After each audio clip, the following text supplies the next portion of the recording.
I'd like to call to order the Planning and Zoning Commission meeting for Thursday, July 1st. Everybody please stand for the pledge. I pledge allegiance to the flag of the United States of America and to the republic for which it stands, one nation, under God, indivisible, with liberty and justice for all. I'm ready. All right. And Natalie, would you please call the roll? Member Garza. Present. Member Peters. Here. Member Benedict. Here. Member Estrada. Here. Member Dugan. Here. Vice Chairman McBride. Here. Chairman Miller. Here. All right. Director, do we have any changes to the agenda? So, Mr. Chair, we do have a couple items that we have a request. We will be pulling off the agenda for this evening.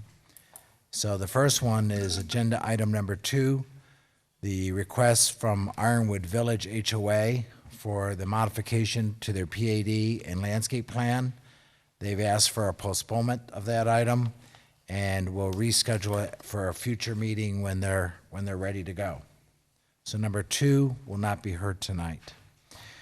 Also, we've had a request to postpone item number 9, the request by Gerald Walter for the conditional use permit for the RV garage at 238 East Cornerstone Circle. Again, that would be placed back on the agenda when the applicant is ready to be present and to be heard. So item number 2 and number 9 off the agenda for this evening. Also, I'd like to acknowledge and welcome our newest commissioner, Celeste Garza. So welcome, Celeste. Glad to have you. Thank you. Thank you. And that's it, Mr. Chair. All right. So if anybody is here in regards to Ironwood Village and or Coyote Ranch, you're more than welcome to join us for the meeting because I'm sure it'll be riveting. But otherwise, you're more than welcome to find something else to do with your time. With that, everybody get a chance to review the minutes from last meeting. Move to accept them. A motion and a second. Any discussion? Hearing none. All in favor say aye. Aye. Aye. All opposed? Aye. Sorry. That's all right. Motion carries. All right, so as we jump into our public hearing portion under new business, just real quick because we've got some new faces, the commission will hear a presentation from staff in which the commission will get the opportunity to ask questions of staff. Once that's completed, we will bring the applicant forward to add any additional information that they would see fit and answer any questions from the commission. And then once that's completed, we will open it up to the public, so the public will get an opportunity to speak on the agenda item. There will be a 3-minute timer just to keep things flowing. If you have questions, typically I'll make note, and then we will bring the appropriate party up after everybody has spoke. So you may not get your question answered while you're standing there, but we will make sure, or try to make sure that questions get answered. So with that, first agenda item, public hearing is consideration of request by Charles Wright, Pinal Design Group, LLC, on behalf of Arizona Conference Corporation and Seventh-day Adventists. We got 3 of them together, is that correct? DSA 21-00014, DSA 21-00013, and DSA 21-00033. Mr. Chair, did I miss the roll call? Did we do roll call? Yeah, We did? Okay. we sure did. Thank you. I'm sorry. Yeah. I missed it. I've been known to miss an agenda item here or there, but I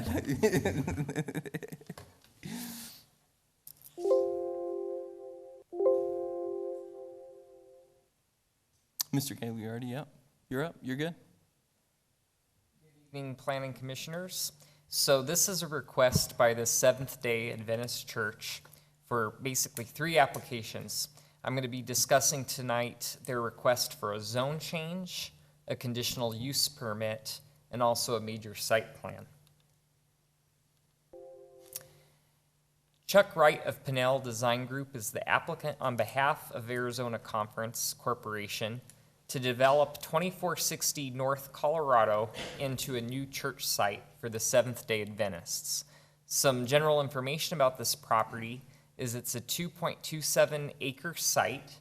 As you see on the screen, the north portion of this property is zoned urban ranch, and the south portion of the property is zoned R1, which is a single-family residential zone.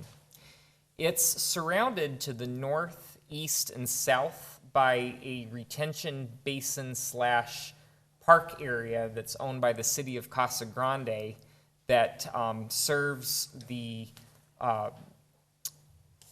drainage for the Mountain View Ranch subdivision, which you see on the screen. There's an undeveloped portion of it to the north, and then the developed portion known as Santa Rosa directly to the east. This property was not acquired by the developers of the Mountain View Ranch subdivision, so it's always kind of laid as an orphan out there on the east side of Colorado Street. The zone change request would place all of the property into R1 zoning. Church uses are conditionally permitted in both the urban ranch and the R1 zone, but this zone change would place all 2.27 acres into one of those zone districts in order to accommodate the church request. Churches would require a conditional use permit in the R1, so my presentation is going to cover that, in addition to the major site plan, which talks about basically the actual siting of that 10,000 square foot building with off-street parking and landscaping, etc. This is an excerpt of their site plan showing how it fits within that 2.27 acre parcel. When looking at zone changes, there's criteria that have been evaluated within your staff report. I'm going to talk about some of that criteria more specifically in this presentation. Generally, the crux of zone changes is that it needs to be in conformance with the city's general plan.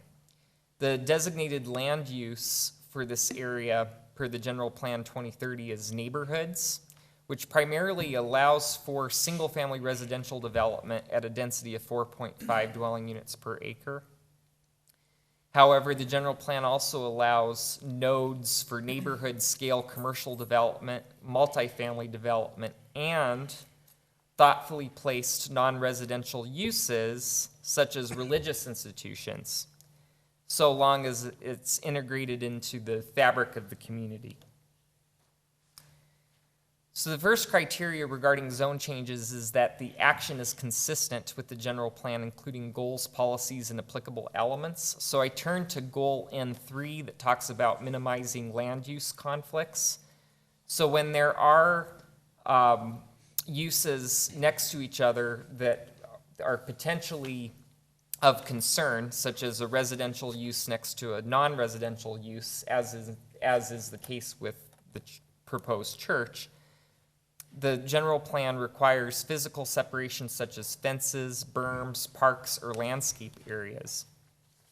As you see on their landscape plan provided, they are providing a nice landscape perimeter on all four sides of their property with even greater depth along Colorado Street, where the single-family residential neighborhood to the west lies, the Rancho Grande neighborhood, to help with that use-to-use compatibility. And I should also point out that, again, looking at the overall area map, to the northeast and south, they're surrounded by designated open space. So that's a nice natural buffer and separation between themselves and the Mountain View Ranch neighborhood. The other goal that I want to talk about within the General Plan 2030 is that we are to direct growth to areas which provide for the most sustainable, efficient, and cost-effective use of infrastructure. So the fact that this is a proposed development along a roadway that's substantially been developed and has existing utilities within it that can be extended into the site is at the end of the day, more cost efficient for everyone than building on a greenfield site that is a distance away from established infrastructure. What I mean by Colorado Street is substantially developed is that we do have the entire right-of-way width already dedicated for Colorado. It's designed as a minor collector, which when it's fully developed will be 60 feet wide. And we have the entire width already dedicated. When the site goes to construct, there will be the requirement for Colorado Street to be widened in front of the site, including a new sidewalk. Another criteria of the zone change is that if a rezoning conforms to the general plan, if it proposes land uses, densities, or intensities within the range of identified uses of the general plan. So the requested zoning, R1, is considered appropriate per the neighborhood's land use category of the general plan. Other zone districts that are supportable are more intense, such as R2 or R3, which could technically yield up to 50 apartments if those zones were requested. So R1 zoning is the most appropriate zone district to accommodate this religious institution land use.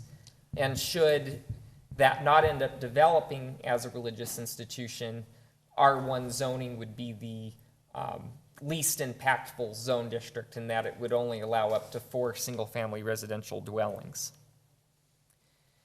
The last criteria with regard to zone changes is that it's necessary and proper at this time to meet the land use needs of the residents of the city. So we were approached by this applicant to develop a new church at this location because they determined that it would meet their needs. However, in looking at this site specifically for non-residential development, should a church be developed, it is considered appropriate as a non-residential land use since there's no directly abutting single-family residential land use on this side of Colorado. You have the Mountain View Ranch neighborhood, but it's the backs of those properties that would be adjacent to Colorado. Colorado Street itself is determined to be a collector road, as I mentioned, and so it's not intended or designed for there to be direct drive access, serving multiple individual parcels. So having a non-residential development is considered most appropriate along Collector Street.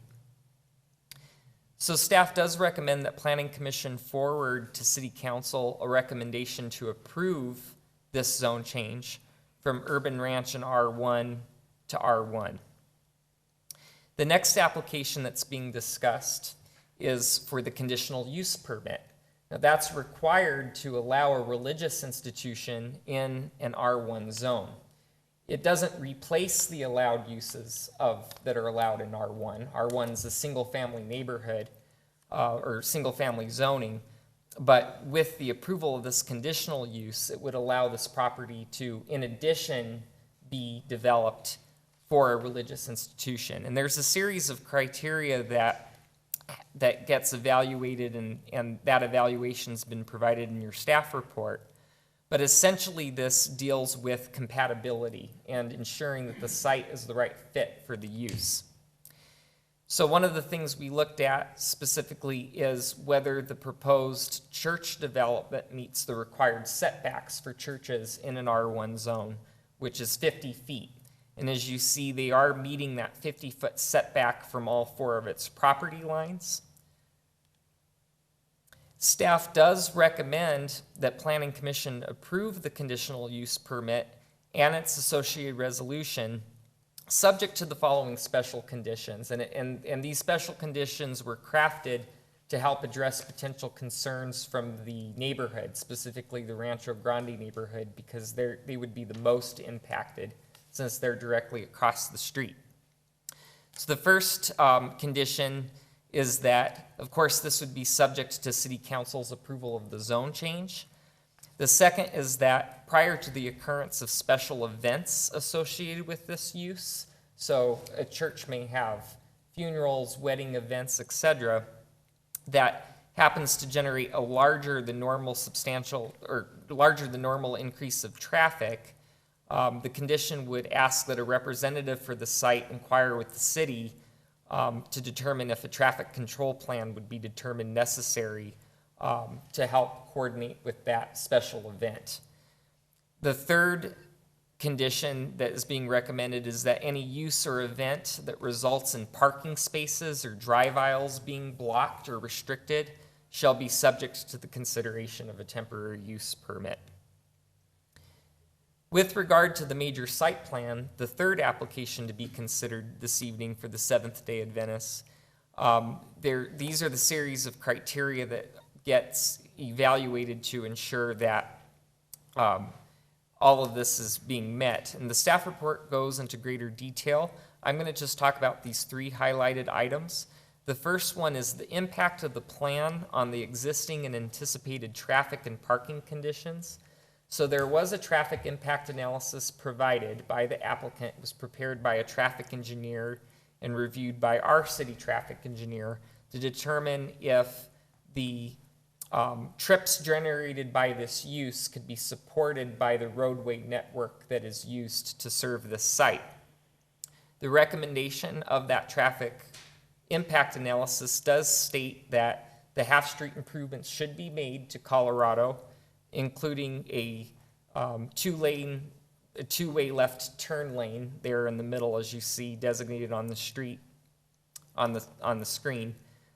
They will provide an extension of a sidewalk. It'll tie in with the existing sidewalk to the south.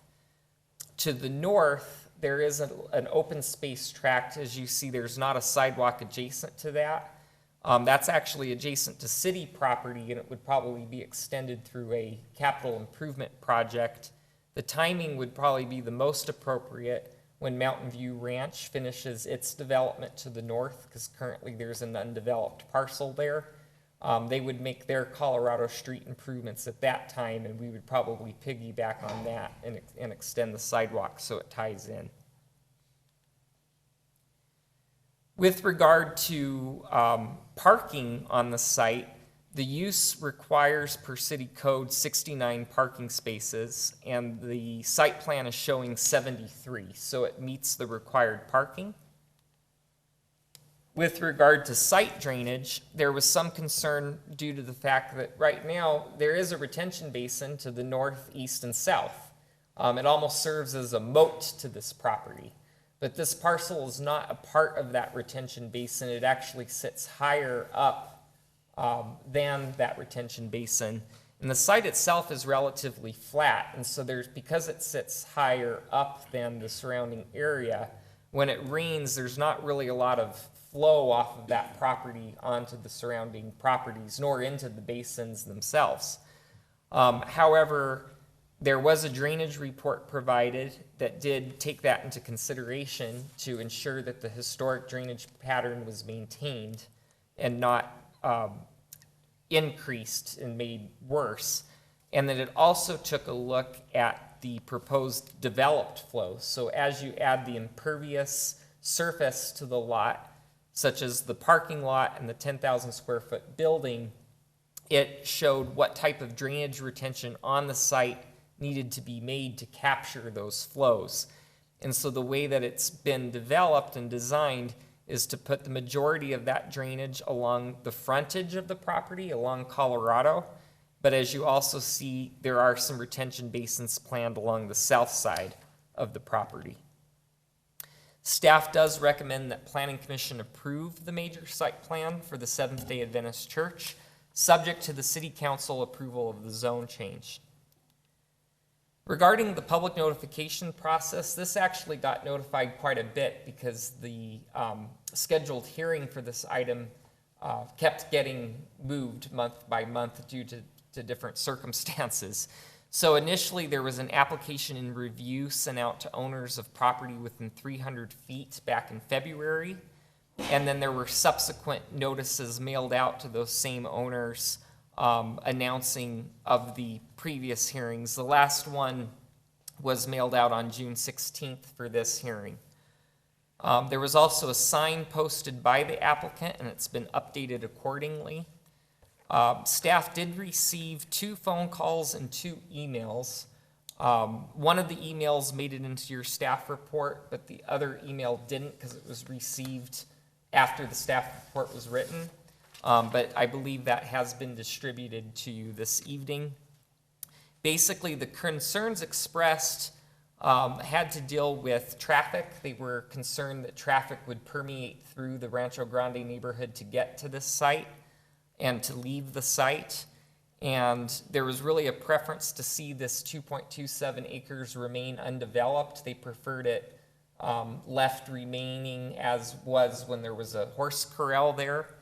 And they were concerned about drainage. Staff does recommend, however, that Planning Commission forward to City Council a recommendation to approve this zone change. We also do recommend that you approve the conditional use permit and its associated resolution subject to the specific conditions. And we do recommend that you approve the major site plans subject to City Council approval of the zone change. And I'd be happy to answer any questions. Thank you. Any questions for staff? Yeah, Member Dugan. I've got one. One of the letters that were given us, they were complaining about the traffic, and I guess they use the park there for soccer and stuff. And they've been using, I assume, this land that the church is gonna be on for parking, and she was concerned about parking along Colorado Street. Are you gonna put, to eliminate that, you would put no parking signs along Colorado Street so it doesn't block traffic? I could have Dwayne address that because it is a collector road, so I don't know if it's designed to necessarily have parking.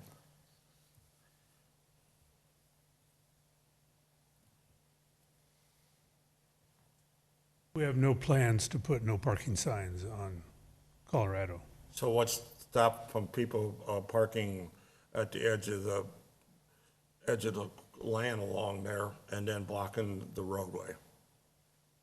Well, of course, first it'd be illegal for them to do that. So- Excuse me, it wouldn't be illegal if there's no parking sign there. If they're parking on the street, you're talking about, But if they're playing on a deal, they gotta have a place to park. And they're taking a parking space away. So basically, if they wanna keep using the field, they're gonna park along that roadway. So basically, you're gonna take their field away from them if this church goes in. I think I'm gonna try and help get to the bottom of it. How wide is Colorado? It'll be 60 feet. Which is enough for 3 lanes, but there's only a turn lane in front of the church. So There's- basically, it's there's gonna be- taper, yours is just 2 straight lines. Right, But it- they would taper, Correct. and You're so right. ultimately, there would be room to park on one side of the road and still allow traffic going both directions on the remainder of Colorado. well, when you say 60 feet, Jim, that's the right of way you're talking about, not the width of the street. What's the width of the street, 30? No, it should be, somewhere 36 feet, 38 feet, right in that range. So you have a lane in each direction and a 2-way left turn lane in the middle. And there would not be a curb along there, put a curb or anything, so they could run off the edge of the driveway and park alongside the road. On our new half-street and stuff, there would be a curb there. There will be a curb there. Yes, So then they So- can't park along there. They have to go correct. above the curb, That's right? why I said in the start that it would be illegal. They'd be blocking half of a lane there. The reason I'm asking that is that's one of the complaints, Sure, no, okay? So Yeah. also, Commissioner Dugan, if you think about, like, it's kind of similar to Casa Grande Avenue with the park we have along there, which is also a collector. And, you know, the park sites themselves and that retention basin functions as a park. There's accommodates lots of on-street parking, which is allowed on both sides of the collector, on-street parking parallel to the sidewalk. So the park itself and the church frontage actually allows considerable amount of on-street parking to accommodate that. On the west side, you have to be careful about blocking driveways, but on the east side, there's gonna be a lot of on-street parking available. Okay. Thank you. Any other questions for staff? Chairman, I have a question. When are services held? Do you have the dates that the services are held? Chairman Miller, Commissioner Garza, and by the way, welcome to the board. I believe the applicant's here to address their schedule. I'm not sure when this particular church has their services. I'm assuming clearly on a weekend day, which is one of the evaluations of the TIA in terms of the spikes in traffic, is it spikes at times when the residential neighborhood is not spiking, because that tends to generate a lot of traffic in the early morning and evening during weekdays, whereas this is a more weekend heavy type operation, but the applicant can address their specific service time. That'll work. Thank you. Any other questions? All right. Then at this time, I will invite the applicant and/or representative to come forward.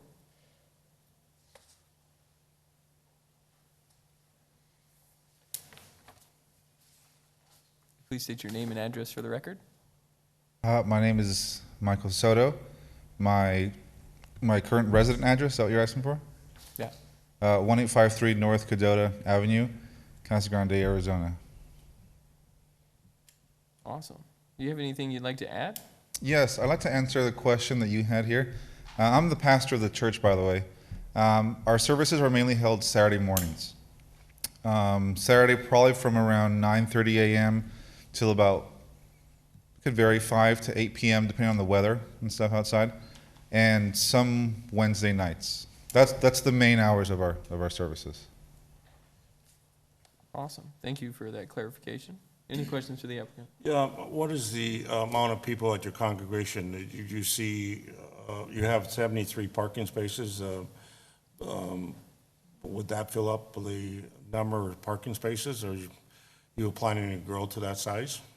Yes, well, prior to COVID, we had maybe close to 100 people attending, maybe around 80, between 80 and 100. Since then, we've had maybe about 40 to 50 people show up, and so the 73 parking spaces would be more than enough to cover what we need right now, and anything in the future as well. And the congregation will be primarily on Wednesday evening and Saturday morning?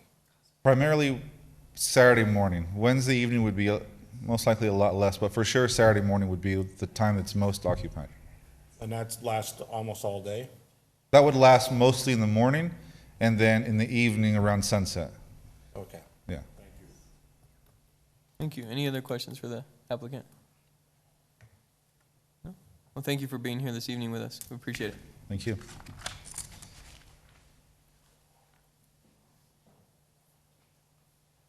All right, so at this time, then I will open it up to the public. Would anybody from the public like to speak to this agenda item?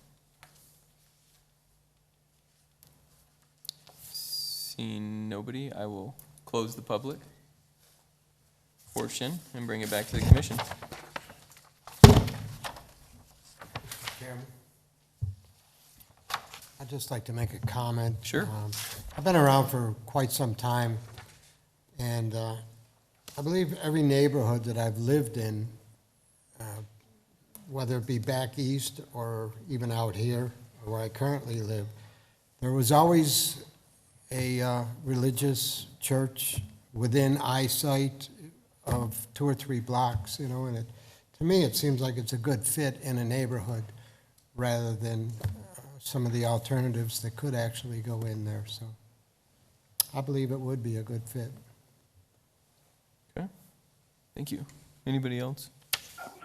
Mr. Chair? Member McBride.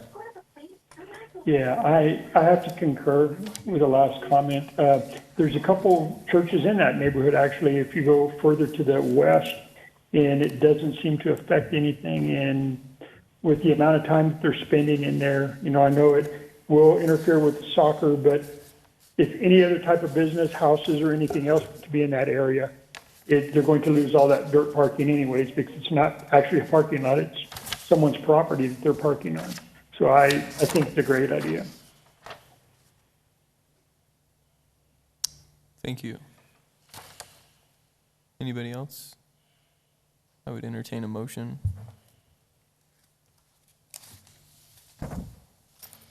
Mr. Chair, I'd like to make a motion. All right. Okay, on DSA 21-00014, I'd like to recommend forwarding to the city council favorable recommendation to change it from R1 and UR to R1. I'll second that motion. I have a motion and a second. Any discussion? Natalie, would you please call the roll?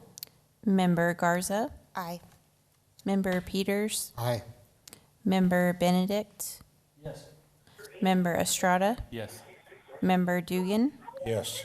Vice Chairman McBride, Yes. Chairman Miller. Yes. One down, two to go.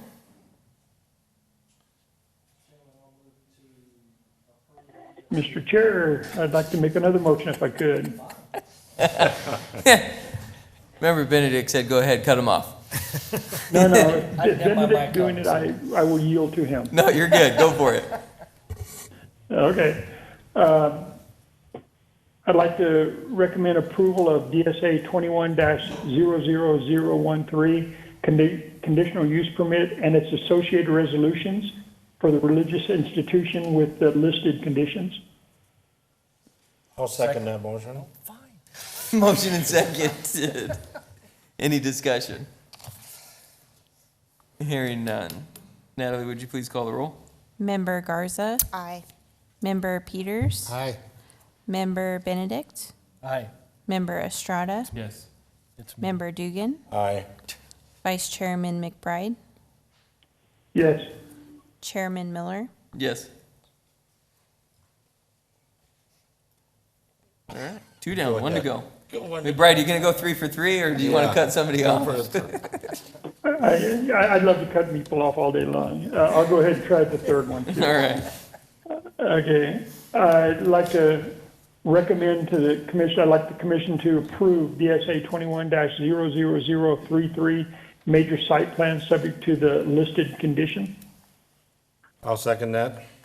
I have a motion and a second. Any discussion? Hearing none. Natalie, would you please call the roll? Member Garza, Aye. Member Peters, Aye. Member Benedict, Aye. Member Estrada, Yes. Member Dugan, Yes. Vice Chairman McBride, Yes. Chairman Miller. Yes. All right, motion approved on all three. Congratulations. Thank you for being here this evening, and good luck with the next steps on your church.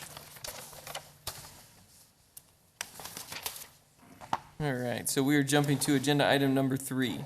Public hearing and consideration of request by Rosa Construction for DSA 21-00088 zone change.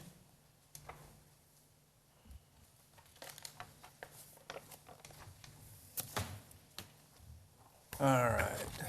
Rosa Construction's requesting a zone change from single-family residential R1 to multifamily residential R3 for approximately 9 acres of land located at 151 West O'Neill Drive. You can see the location there in between Pinal Avenue and Casa Grande Avenue, just south of O'Neill. The existing zoning's R1. Proposed zoning goes to R3, multifamily. It's located in the neighborhoods general plan land use category. Little overview, the site is requested to be rezoned to create a multifamily apartment complex. The project aims to address the growing and unmet need for multifamily residences within a good infill site. If the zone change were to be approved, all uses permitted or conditional in the R3 zone district would be allowed and will be required to obtain approval of a major site plan and a conditional use permit if necessary.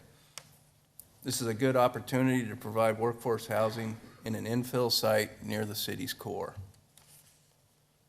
When looking at the review criteria for the zone change, we ensure that the proposed use is in conformance with the general plan.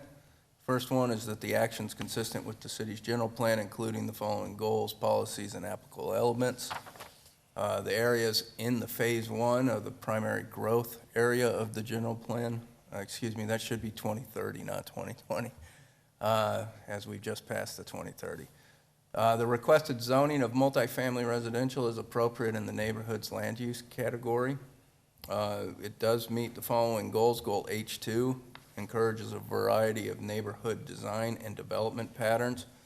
This is in an area that is near a manufactured home park that's being constructed now, as well as single-family residence and commercial sites, the post office. We've got some storage sites around it as well. And policy H12, also promote the construction of new residential dwellings on vacant infill lots. The second criteria is a rezoning conforms to the general plan if it proposes land uses, densities, or intensities within a range of identified uses of the general plan.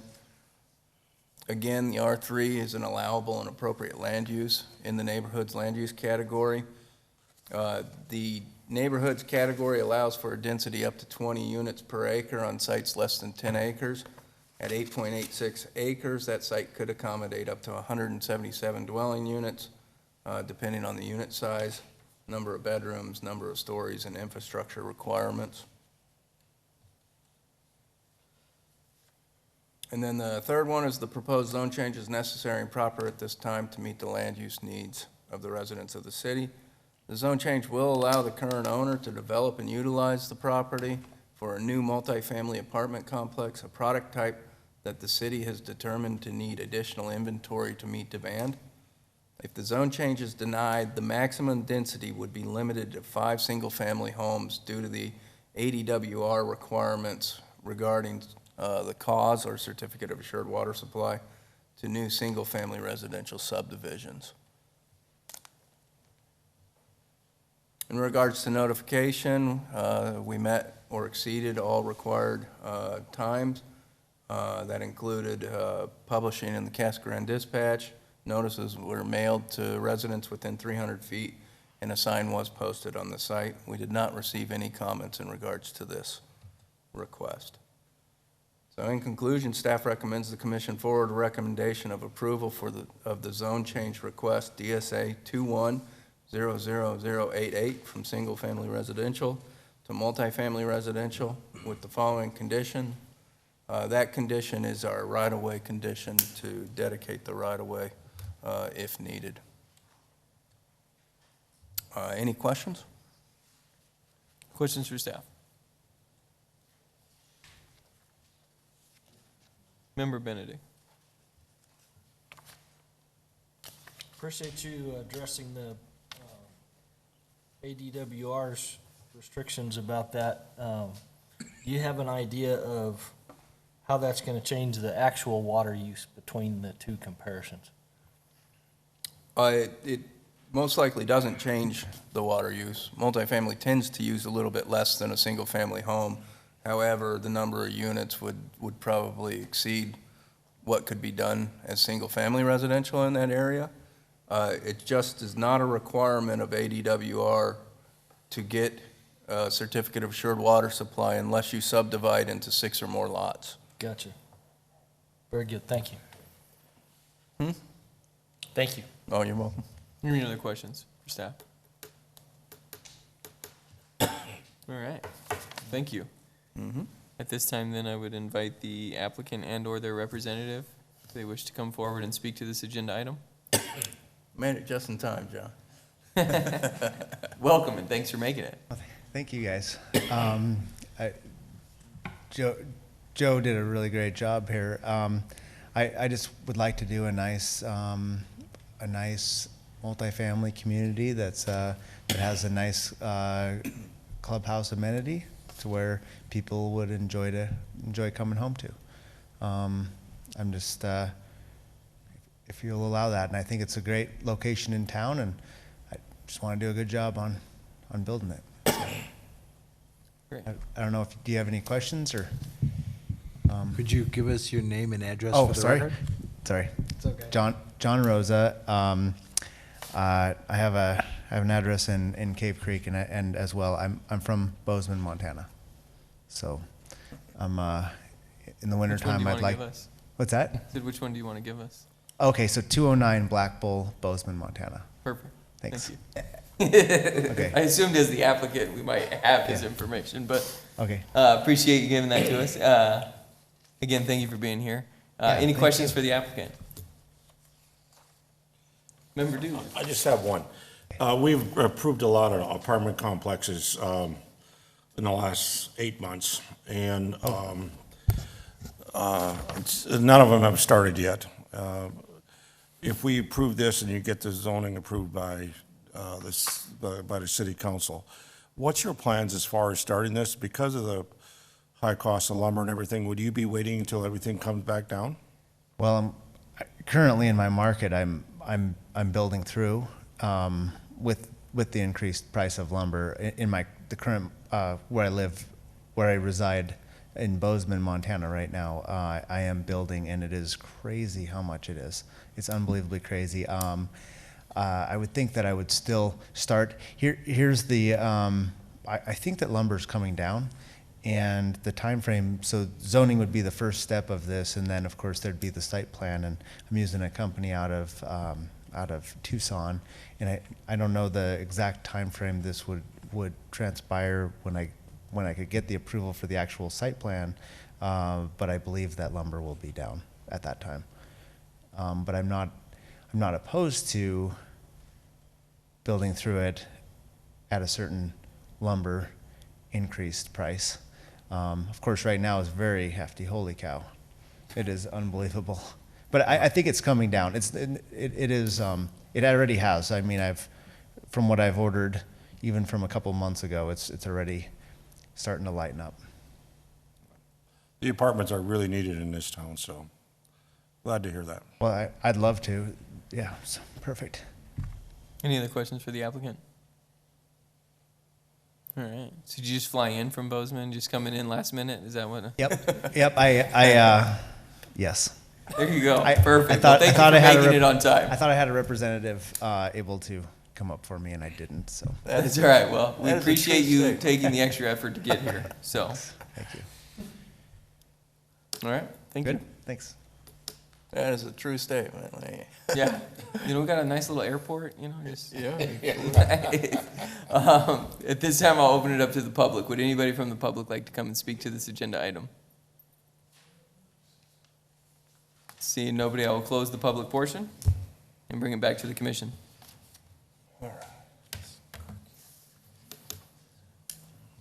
I'll make a motion that we recommend to the city council that we approve DSA-21-00088 from single-family residential to multi-family residential with the following additions from the staff. Second. I have a motion and a second. Any discussion? Hearing none. Natalie, would you please call the roll? Member Garza, Aye. Member Peters, Aye. Member Benedict, Aye. Member Estrada, Yes. Member Dugan, Yes. Vice Chairman McBride, Yes. Chairman Miller. Yes. All right, good luck on your next steps.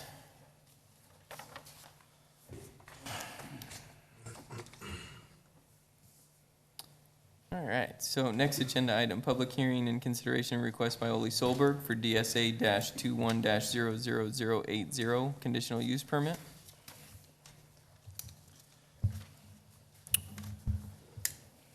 All right. So Trident Chemical is requesting approval for a conditional use permit to allow for a chemical distribution facility located at 139 South Industry Way. You can see the location shown below. It's was formerly the Casa Grande dispatch warehouse. So Trident is proposing to bring in bulk truckloads of bleach, also known as sanitizer, and acid, called pH pool adjuster. Package these products in 1-gallon containers and distribute this product to retail pool service stores in the Phoenix Metro and/or Tucson areas. No processing or product dilution is proposed at this site. So Trident is proposing to install 3 new exterior storage tanks. There will be 2 10,500 gallon tanks for the bleach and one 5,000-gallon tank for the acid. The tanks will be installed in a concrete spill containment structure designed to contain the contents of the largest tank. The containment structure will also be divided to prevent accidental mixing with any spillage. There will also be space for a future tank addition. You can see this is just a picture of the site as it is previous. The aerial shown here is how the Casa Grande dispatch had it set up. The overlay will show a new packaging line, which is open air covered structure, and then you can see the circles represent the tank containment area and the tanks with access drive to them. When looking at conformance with the conditional use permit, we look at the following criteria. All of it's been covered in your staff report. We're just going to concentrate on one for tonight, and that is that the proposed use will have no adverse effect upon abutting property. The site is located in an I-2 General Industrial Zone District. As stated in the city code, the purpose of the I-2 General Industrial Zone is to provide for development of industries which, because of the nature of their operation, appearance, traffic generation, or emission, would not be compatible with land uses in other zoning districts, but which nevertheless are necessary and desirable activities in the city. So this zone district provides for an appropriate area for this intended use. In addition, uses located in the park have similar or more intense appearances and uses including oil recycling, an asphalt facility, and a recently approved waste processing facility. So we don't believe there will be any adverse effect on abutting property. In regard to notification, we met or exceeded all requirements. We did not receive any comments in regards to this. So in conclusion, staff recommends the commission approve the conditional use permit and associated resolution, DSA 20-00080. Any questions?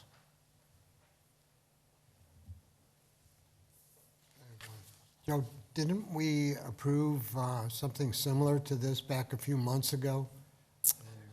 You're probably recall, so the most recent approvals in that park were a waste facility, which was handling regular waste and then eventually would be medical waste. We also approved, in regards to tanks, we approved an oil recycling facility as well as an asphalt facility that had large, very large tanks, way bigger than this. But yeah, it's a relatively heavy industrial park. Okay, thanks. Any other questions for staff? No? I have a question then for you.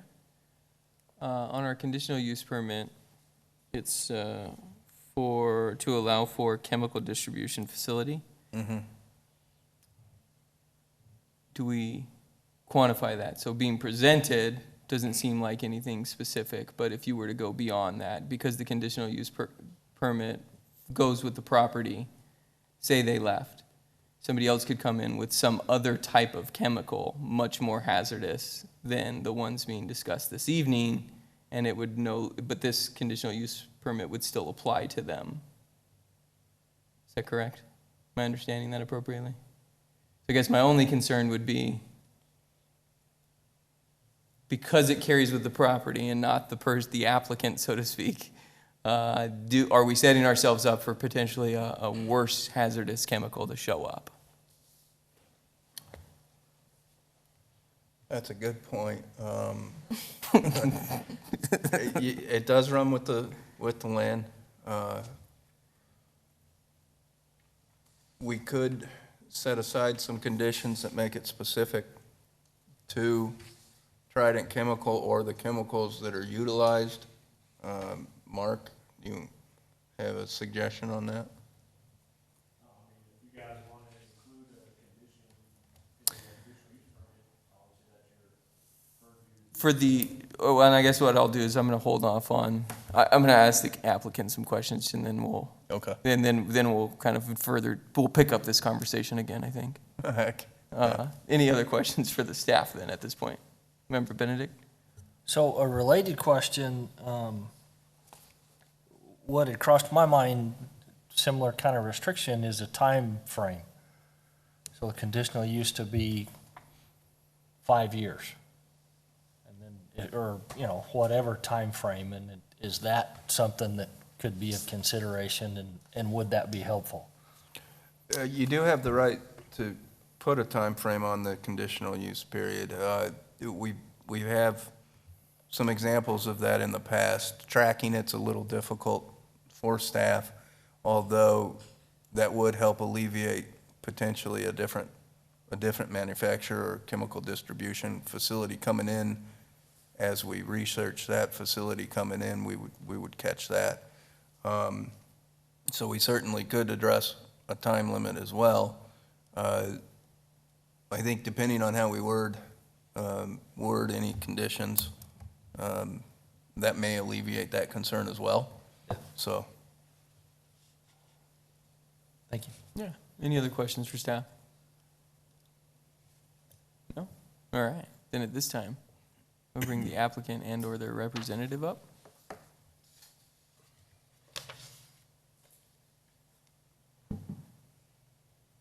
Chairman Miller, Ole Solberg, 508 East Barris Place, Casa Grande, Arizona. Not much else to say other than staff report. It's a pretty simple operation. It's going to be the exact same chemicals that you could find at Walmart, Home Depot, or Lowe's, or Leslie Pool's store. Yeah. And future expansion, is that for additional, like, I just think I have a pool, I know nothing about it, so don't quote me on this, but there's one that brings pH up, there's one that takes it down. We're talking about some bleach. We're talking about 2 tonight. Right. I assume that they would potentially look at additional chemicals that go with pools and that type of service at some point. I don't anticipate any bulk items other than these 2 chemicals being used at the site. Okay. They're doing it because of the shortage in the area and where they can get it up to Phoenix and be able to supply their stores and potentially into Tucson. Most other items are not going to be in this bulk thing. They're going to be the packaged already from the manufacturer for distribution. They're not talking about doing any distribution out of this warehouse other than these chemicals at the moment anyway. Okay. Yeah, I think just to be clear, my concerns aren't so much with them, it's just to make sure that we make the condition that we don't have some other crazy acid showing up down the road if they leave, so. And they, besides that, they also are keeping this on the interior building as a non-hazardous facility, and the fire department has strict limits on how much they can have, so there's going to be minimal amounts to be in there. To bring other things would really complicate that. Okay. Does it, and I'm going to kind of veer off to the side, is the applicant concerned about if we restricted it to these chemicals, the conditional use permit? Is there any concern with that? Well, for bulk use is the only thing I would maybe ask at this time for. What's that? For bulk. Yeah, I could see maybe bringing in I'm not other things. concerned about. I wouldn't want to restrict them, maybe have, I'm going to say palette of like clarifier or something like that. But, for bulk chemicals, that's all they're proposing at this time. Okay. Any questions for the applicant? They're primarily making chlorine products for the pools and stuff, correct? I'm sorry? They're primarily making chlorine products for swimming pools and so forth. Like, are they actually making pellets, the chlorine pellets? No, they're not doing any manufacturing. They're just going to bring in tankers of regular bleach at about 12.5% and put it in gallon containers. And then also they'll bring in acid and put it in gallon containers, just like you buy at the store. They're not going to be doing anything else. They don't make it. They're just taking a put big jug of it and making little bottles of it to give to people. Right. All right. Packaging it. All right. Thank you. Any other questions for the applicant? No? Well, thank you. Thank you for being here this evening. I haven't opened the public portion yet. Hang on. Oh, you want to come up as one of the representatives? Yeah, by all means then. Thank you for clarifying. My name's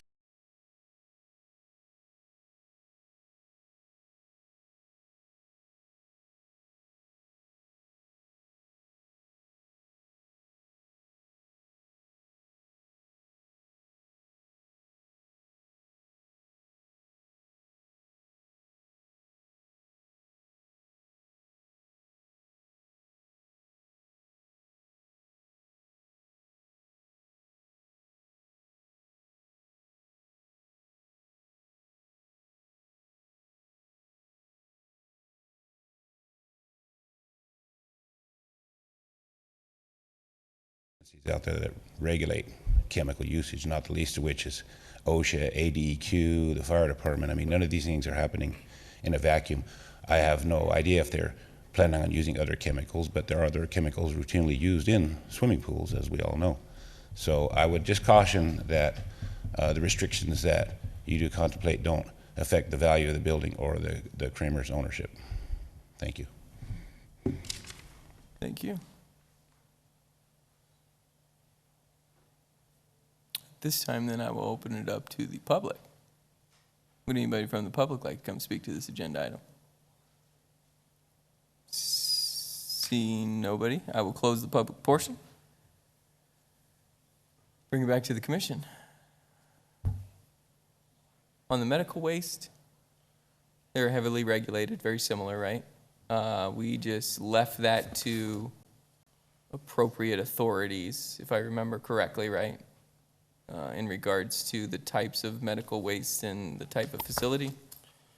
That's my recollection as well. I think just thinking about it, we could limit it to the specific company, Trident Distribution, as the pool company. So if it was a change of occupancy or a change of business, the conditional use would not be valid for a different entity. Mm-hmm. So that's a possibility. And that would also not restrict the timeline or that, so. Yeah, and I can understand the timeline, just trying to wrap my head around a bunch of chemicals coming in and out. Like I said, I'm not worried about the existing applicant, just the next potential end user. Okay. Any addition also would need to go through some form of site plan or Sure. building permit submittal as well. So fire would certainly be a participant in that review. And anytime you're introducing any type of chemical, fire is pretty on top of that, so. Even with a new occupancy, right? So if they moved out and somebody just came in and said, I've got XYZ chemical, fire's gonna have to review that and say yes or no, or. Yeah, and also check and see if fire suppression is appropriate and all warranted those or other things. appropriate already in the building or needed to be increased if the occupancy changes, Okay. so. I'm less concerned about my initial question now. Mr. Chairman, I move to approve DSA-21-00080 for conditional use permit, also with the staff recommendations. I second. A motion and a second, any discussion? Hearing none, Natalie, would you please call the roll? Member,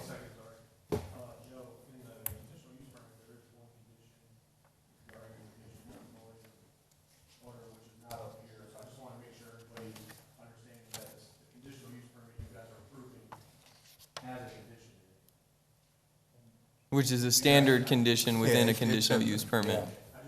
It's just not stated here, but it is in the code. And with the motion accepting staff's recommendation. The resolution. It includes that, but I just wanted to make sure everybody was aware of that condition. We all clear on that? Yeah, no argument on I'm your not clear, motion? they were talking off mic, I didn't hear anything they said. Sorry, he doesn't have a mic, that's why. He was just, our legal counsel was just stating there, on the screen and in the staff report, it does not show a listed condition, but there is a standard condition within the conditional use permit that has to do with sound, decibels and operation that could affect surrounding properties. And so that is just automatically included as a condition within this approval. It's the driving factor for a conditional use permit for this particular use. Does that clarify for you, Member McBride? Yes, it does. Okay. So with that, any other discussion? Natalie, please call the roll. Member Garza, Aye. Member Peters, Aye. Member Benedict, Yes. Member Estrada, Yes. Member Dugan, Yes. Vice Chairman McBride, Yes.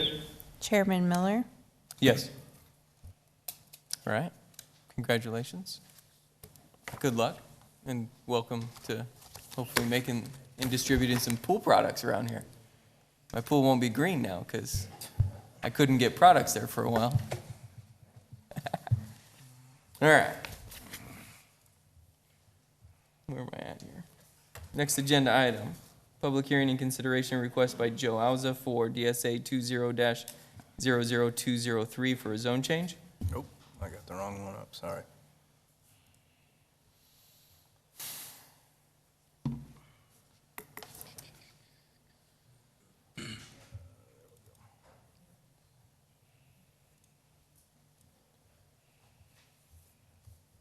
All right. Joe Auza is requesting a zone change from Garden and Light Industrial, I-1, and Urban Ranch to Planned Area Development, or PAD, for approximately 55.69 acres of land. It's generally located at the southeast corner of Thornton Road and Peters Road. You can see it highlighted below. Right across from Lucid, right across from Walmart, and catty corner from LKQ. Existing zoning, you can see here, is zoned I-1 for most of the north portion, a small urban ranch piece in the bottom. The Casa Grande Technology Hub planned area development is near three major industrial projects, as mentioned, the Lucid, Walmart, and LKQ. And the zone change request is position the property to provide ancillary supportive and compatible uses within the existing industrial corridor. The City of Casa Grande's planned area development designation provides property owners the flexibility to develop land utilizing site-specific development standards, creating a natural harmony between land uses that would otherwise not be possible through the traditional zoning classifications. Utilizing the basic parameters of the B4 and the I2 zones, this PAD will provide development regulations and design guidelines that facilitate an effective mix of heavy commercial, manufacturing, and industrial uses, while also ensuring a cohesive and quality design. You can see the land use map here. The B4, or the heavy commercial uses, are situated on the hard corner of Peters Road and Thornton in the northwest portion of the property. And then the purple area is going to be the industrial uses, so kind of situated behind that commercial zone. When looking at the PAD review criteria, we look at the following criteria. We'll just kind of concentrate on the ones highlighted tonight. The rest are covered in your staff report. The first one is the relationship with the plan elements to conditions both on and off the property. So as mentioned, the project is located near three major industrial projects. The PAD zoning document will create signage and design standards that will be compatible and/or enhance the industrial corridor along Thornton Road and Peters Road. Staff does not anticipate any adverse effect on surrounding properties with this request. All future proposed projects will require the submittal of a major site plan and/or plat and will be reviewed for compatibility at that time as well. Second criteria is conformance to the city's general plan. The application was submitted under the 2020 general plan. The 2030 plan has since been voted on and approved. Both the 2020 and the 2030 plan have this site located within the manufacturing and industry category. The manufacturing and industry category's appropriate land uses do include those B4, I1, and I2 zone district, as well as the uses proposed within this PAD request. Among others, this request supports the following general plan goals. MI2, mitigate adverse impacts from industrial users. That includes an action step, MI 2.2, which encourages compatibility by utilizing architectural details and aesthetics, which is one of the criteria that they've put within that PAD. The next one is MI5, encourage appropriate and responsible industrial development in appropriate locations. As this site is located near those other industrial projects, it does fit very well within our industrial corridor. and it's appropriate site for industrial uses. So staff finds that the proposed PAD is in compliance with the 2030 general plan. The next is conformance to the city zoning ordinance. As a guide to reviewing the PAD zoning within a manufacturing and industry category, staff will look to ensure it's compatible with the appropriate industrial zoning categories and the PAD standards, which is 17.40.020. This PAD generally complies with the standards adopted for the B4 and the I2 zone district. It is anticipated that the B4 compatible uses will be placed along Thornton Road and Peters Road frontages, with the I2 compatible uses located in the rear or back portion of the property. We did have one setback deviation, so 1740.020N states for building height and setbacks, in general, a building setback from property adjacent to the PAD site shall approximate its height, meaning if it's a 40-foot building, it requires a 40-foot separation or a 40-foot setback. So setbacks for the project have been modified per staff's request to provide 30-foot setbacks from all public and private streets and 15-foot setbacks from all other property boundaries. So staff believes the 15-foot setback from the perimeter of the PAD area is sufficient, as the surrounding sites are all within the manufacturing and industry category and will develop as industrial sites, and it is not likely to cause an adverse impact on surrounding properties. It also matches the existing I2 zone district standards for rear and interior side setbacks. So if they did request it, just straight I2 zoning, that 15-foot setback would be their setback. So staff will ensure setbacks are met at the time of any major site plan submittal and evaluate if any proposed use requires additional buffer area to be compatible with other surrounding uses and property. Next one is pedestrian and vehicular ingress and egress. As previously mentioned, a conceptual layout for the site was provided with the PAD. City traffic engineer has reviewed the proposal and approved the locations for ingress and egress for this particular PAD. Furthermore, the city is in the process of expanding Thornton Road, and there will be pedestrian sidewalks provided in conjunction with that expansion. At the time of any future development, each proposed project will be required to provide additional traffic and pedestrian access evaluations in conjunction with any associated site plan or plating submittal. In regards to notification, again, we met or exceeded all requirements for the city. We did not receive any comments for this particular request. In conclusion, staff recommends the commission forward a recommendation to approve DSA 2000203, a zone change from urban ranch and garden and light industrial to planned area development with the following conditions. The first condition is our standard condition for the right-of-way dedication, which they're already in the process of providing that dedication. And then the second condition is the setback condition that I mentioned earlier, where we amend setbacks to read 30 feet from all public and or private streets, 15 feet from all other property boundaries. Any questions? Questions for staff? Chairman Miller, I have a question. Mr. Horn, you mentioned that the surrounding properties are zoned currently industrial, particularly the 15-foot setback? Not zoned industrial. They're in our general plan category as manufacturing and industry. I believe the properties to the west is Lucid, so that's zoned I2. North is I1, which is Walmart. LKQ is I2 to the northeast. To the east, those properties are general rural within the county. Which is residential, yeah. Yeah. That's acre and a quarter. Currently being farmed right now, but fall within our manufacturing industry category. Okay, yeah, I just wanted to make that clarification that Sure. it is currently residential zoned on the east side. Any other questions for staff? No? All right. Sounds good. Would the applicant and/or their representative like to come forward?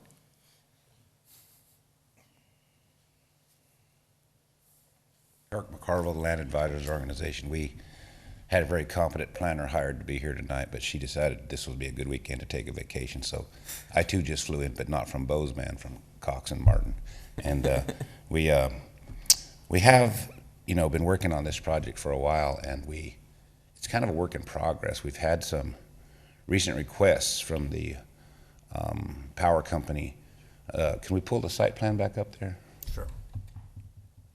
So currently on the southeast corner, there's a substation that belongs to San Carlos Electric, and it's actually on a piece of leased land that they do not own. They purchased the 3-acre site to the south a long time ago, and their goal is to move the substation from the hard corner to the land that they own down there. They recently came to us and asked if we would consider selling them some additional land so they could increase the size of that substation to provide additional power to potential users in the area, and we're entertaining that with them. That's a kind of a lengthy negotiation because it has to go through a number of levels of approval on their side.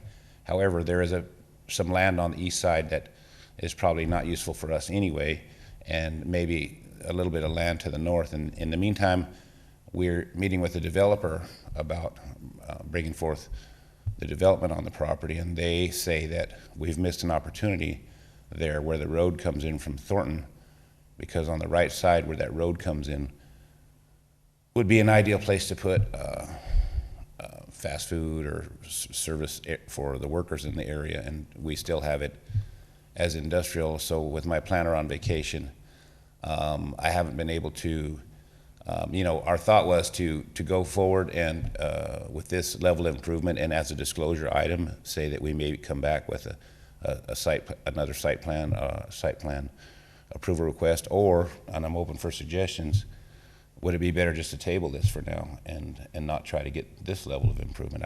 Again, with my planner out of town, and I'm a broker, I'm not sure. I'm looking to Paul.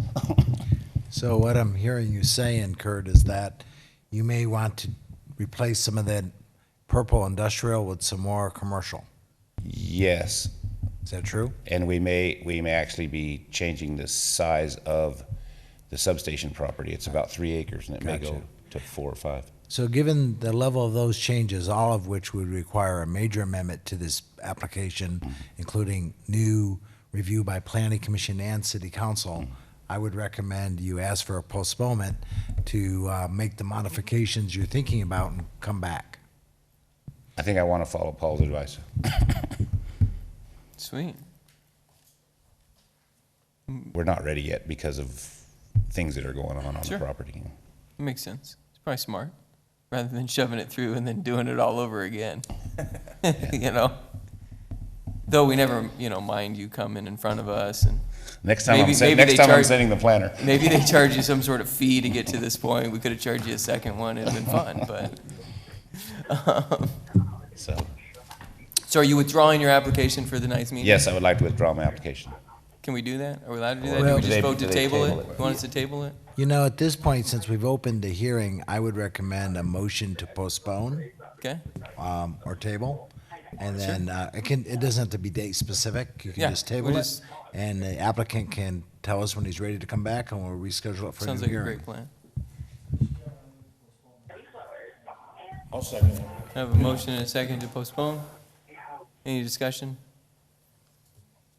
Natalie, would you please, or can I do all in favor on this one, yeah? All in favor, say aye. Aye. All opposed? Hearing none? Postpone. Thank you for your time. I'm glad I didn't take very much of it. Just gotta have that planner call in earlier so you could fly in before the meeting and tell us, and we could have done that. Have a good evening, and thanks for joining us. All right. What am I looking for? All right.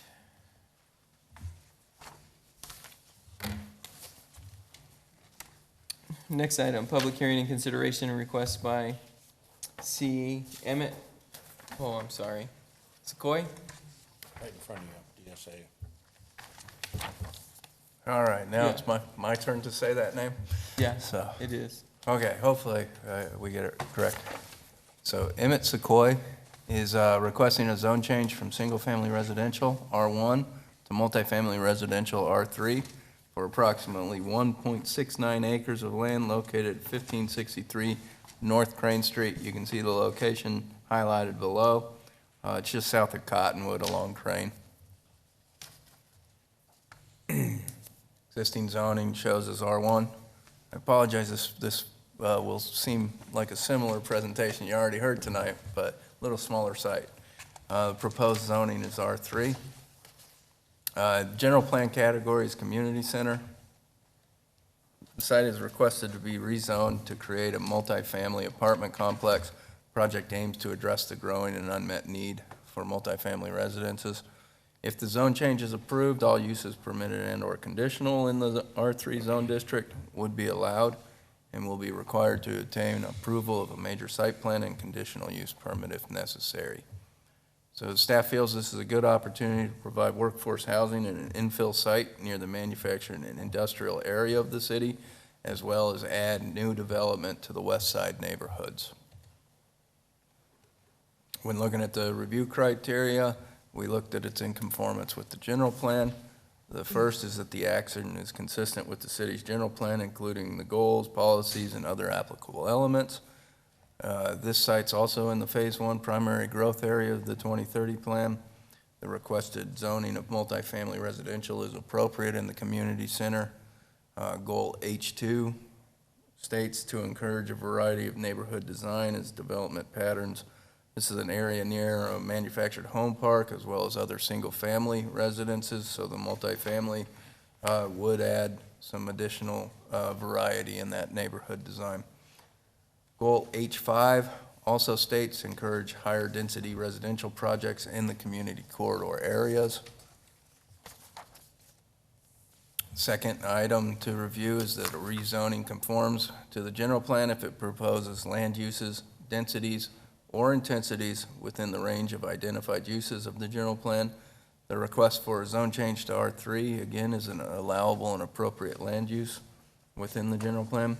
The community center category allows for a density between 4 and 20 units per acre. At 1.69 acres, that site could accommodate between 7 and 34 dwelling units, depending on the size of the unit, number of bedrooms, and number of stories. The third is that the proposed zone change is necessary and proper at this time to meet the needs of the city. The zone change will allow the owner to develop and utilize the property for a new multifamily apartment complex, a product type that the city has determined to need additional inventory of. If the zone change is denied, the maximum density would be limited to the 5 as discussed before due to the ADWR requirements and the Certificate of Assured Water Supply requirements. In regards to notification, again, we met or exceeded all timelines. We did not receive comments on this project. So in conclusion, staff recommends the commission forward a recommendation of approval for the zone change request, DSA 21-00077, from single-family residential to multifamily residential R3 with the following conditions. Condition A is to provide pedestrian access sidewalk connecting to the existing trail corridor to the south to be implemented at time of major site plan submittal. And the second condition is our standard condition for right-of-way. Any questions? Questions for staff? Mr. Chair. Member Benedict. Help me understand a little bit about that, that pedestrian pathway. It appears to me to be the skip Sure. canal that was covered. Yeah. And so we've got walk that goes partway down that, but doesn't finish out through the community. Is that what I'm understanding? Yeah, that's correct. So in looking at the site, we felt it would be a good opportunity to introduce a connection between any proposed project here and that public path that we have. You can see it does dead end. It's part of our goal is to increase our paths throughout the city, pedestrian access throughout the city. This just gives us one way to utilize or put people on those paths and start that process, so. So, follow up to that, who owns that strip?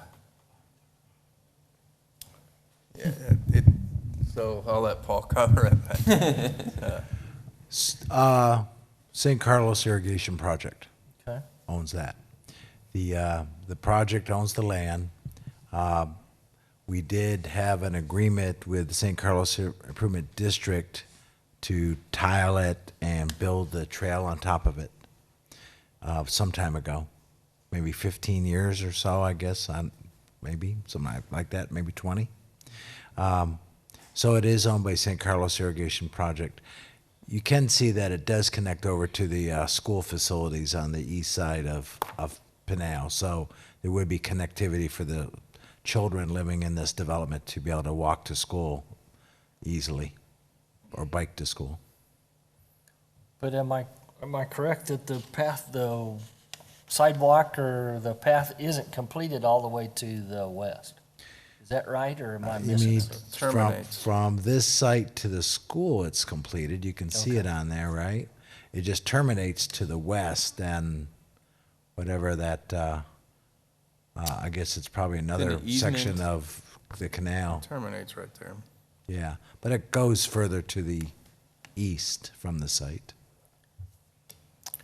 Well, I guess that's my question was, with that, I mean, it'd be nice for the community to have that completed, and it doesn't appear to be completed through to there, and I just, how do we work on that as go?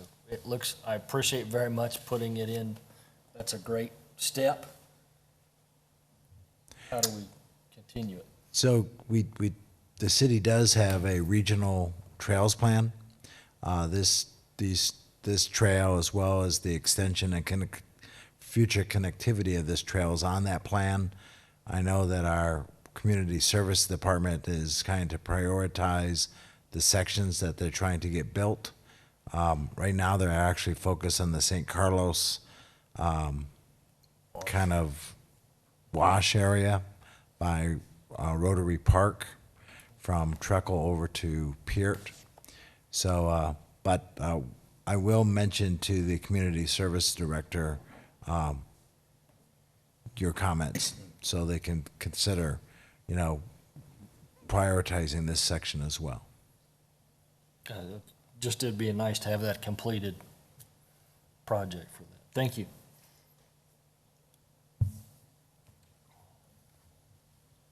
Any other questions? No? I will note it, I live near that intersection of that path and Pinal. It is quite heavily used for children, which is good, but yeah, probably be good for it not to dead end somewhere, but it does help that existing neighborhood, and it would be very easy for an apartment complex any children to live there to just jump on that and get in to school or ride a bike, and we take our kids on walks on that path and all that fun stuff. All right. Nothing else? Applicant. Would the applicant and/or their representative like to come forward and speak to this agenda item? My name is Lenoy Alston. I'm 850 South Freeman, Tucson, Arizona is my home address. This is very similar to the one that was, I think, number 3 that was up before. Ironically, Mr. Soki has asked me to represent him because he's in Bozeman, Montana. I didn't even realize that 2 people lived in Bozeman. That's awesome. He's the Mr. Bozeman back. Mr. Bozeman, Montana back there's laughing himself. It's awesome. So, we need to get together. Maybe we work on some other stuff, right? I don't have any additions or deletions from what has already been said. If you have any questions for me, as best I can, I would answer those questions. I wasn't aware that it was honestly, we were not aware that it was the property right next to you're considering was owned by the San Carlos tribe. So I don't know if that complicates things or not. You'll have to talk to us later about that, Joe. Yeah, no. Any questions for the applicant? No? Well, to answer a previous question, he was concerned about lumber costs. You know, 1 or 2 months ago, lumber was up 388%, but it's only up 261% as of yesterday. So it's a really great deal right now. It's expensive. We're building other properties right now in the city, and those costs are not affecting us at all, if that is any concern. It's just the cost of doing business. Yeah. Well, thank you for being here this evening. We appreciate it. So this time I will open it up to the public. Anybody from the public like to speak to this agenda item? It's been a really wild public segment this evening, I tell you. I'll close the public portion and bring it back to the commission.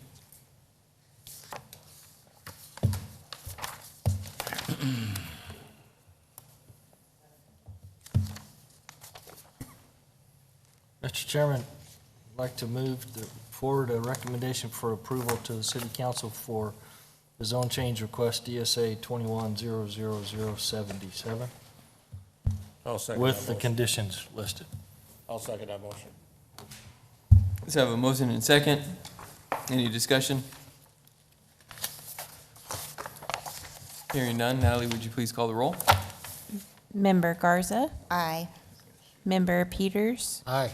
Member Benedict, Yes. Member Estrada, Yes. Member Dugan, Yes. Vice Chairman McBride, Yes. Chairman Miller, Yes. All right.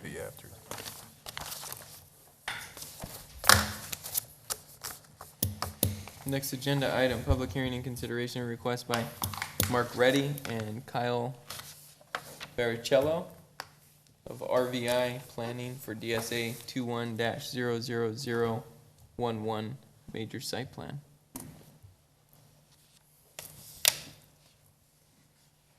So you may recall that last month, this item was in front of you for the PAD amendment, rezoning a portion of the Los Prados PAD to accommodate the bungalows on Florence.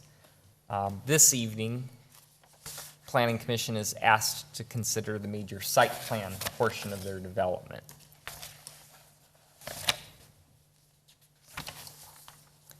As I mentioned, last month you were considering an amendment for a 16.4 acre portion of the Los Prados PAD.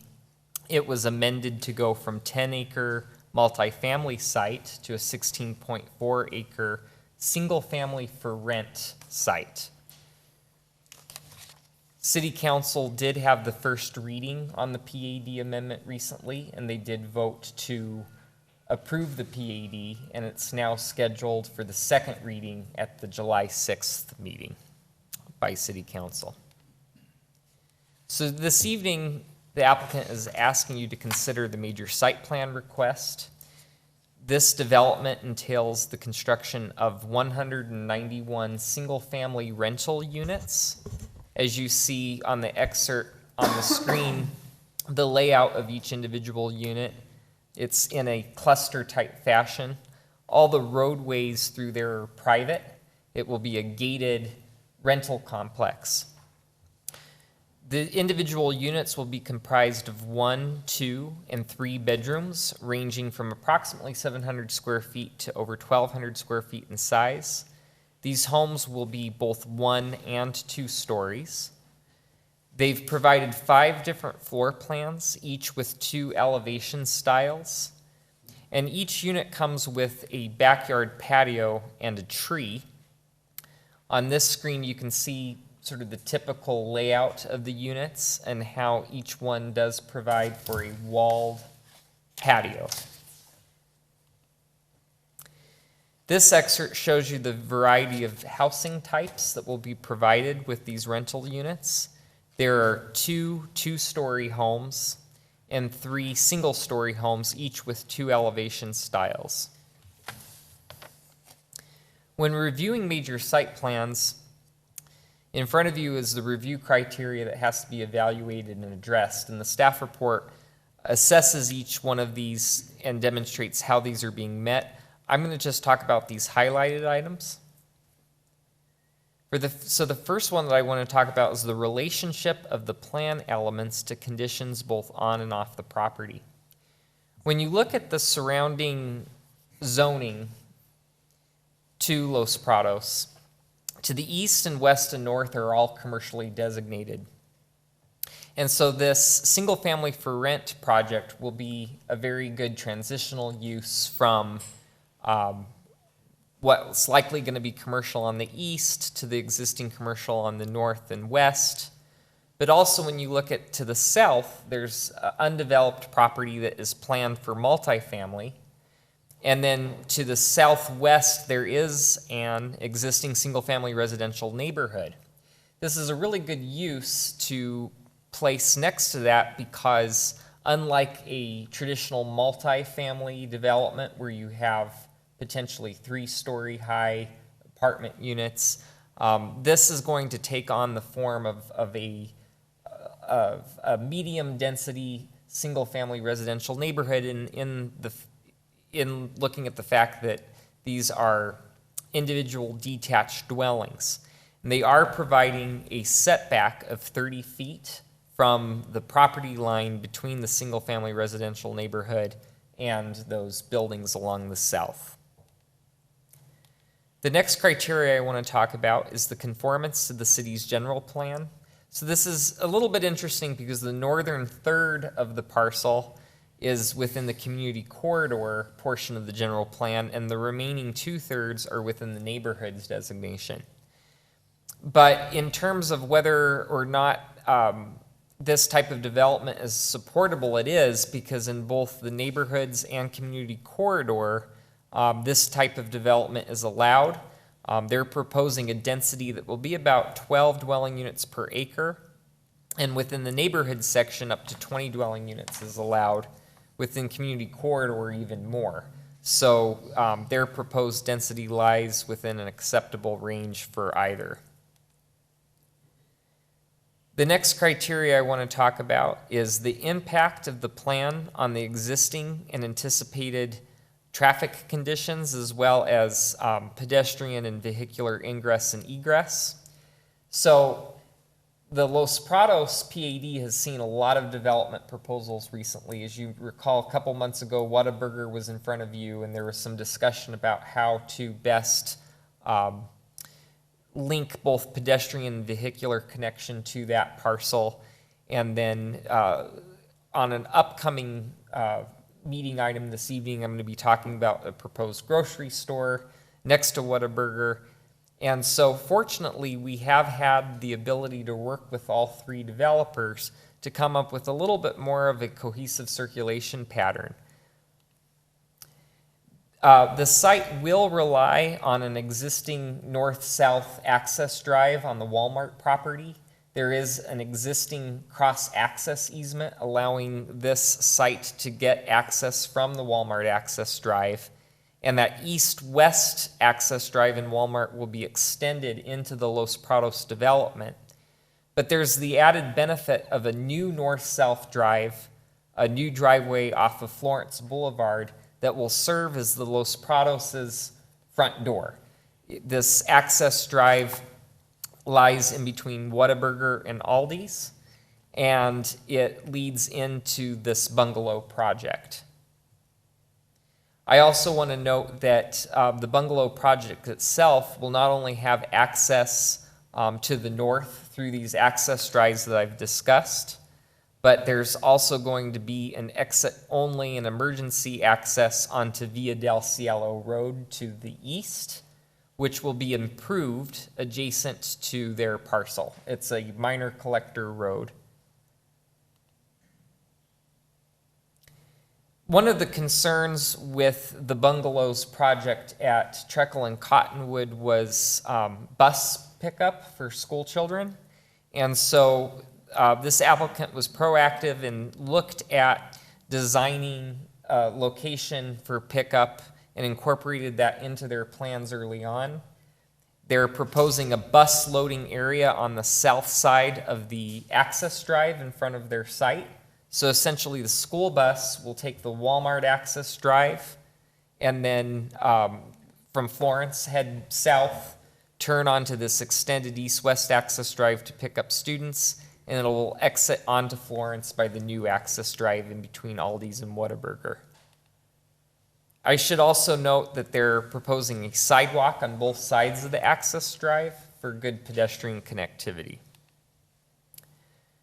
Regarding the public notification process for this, there were a series of notices that met, if not exceeded, those requirements set out by city code.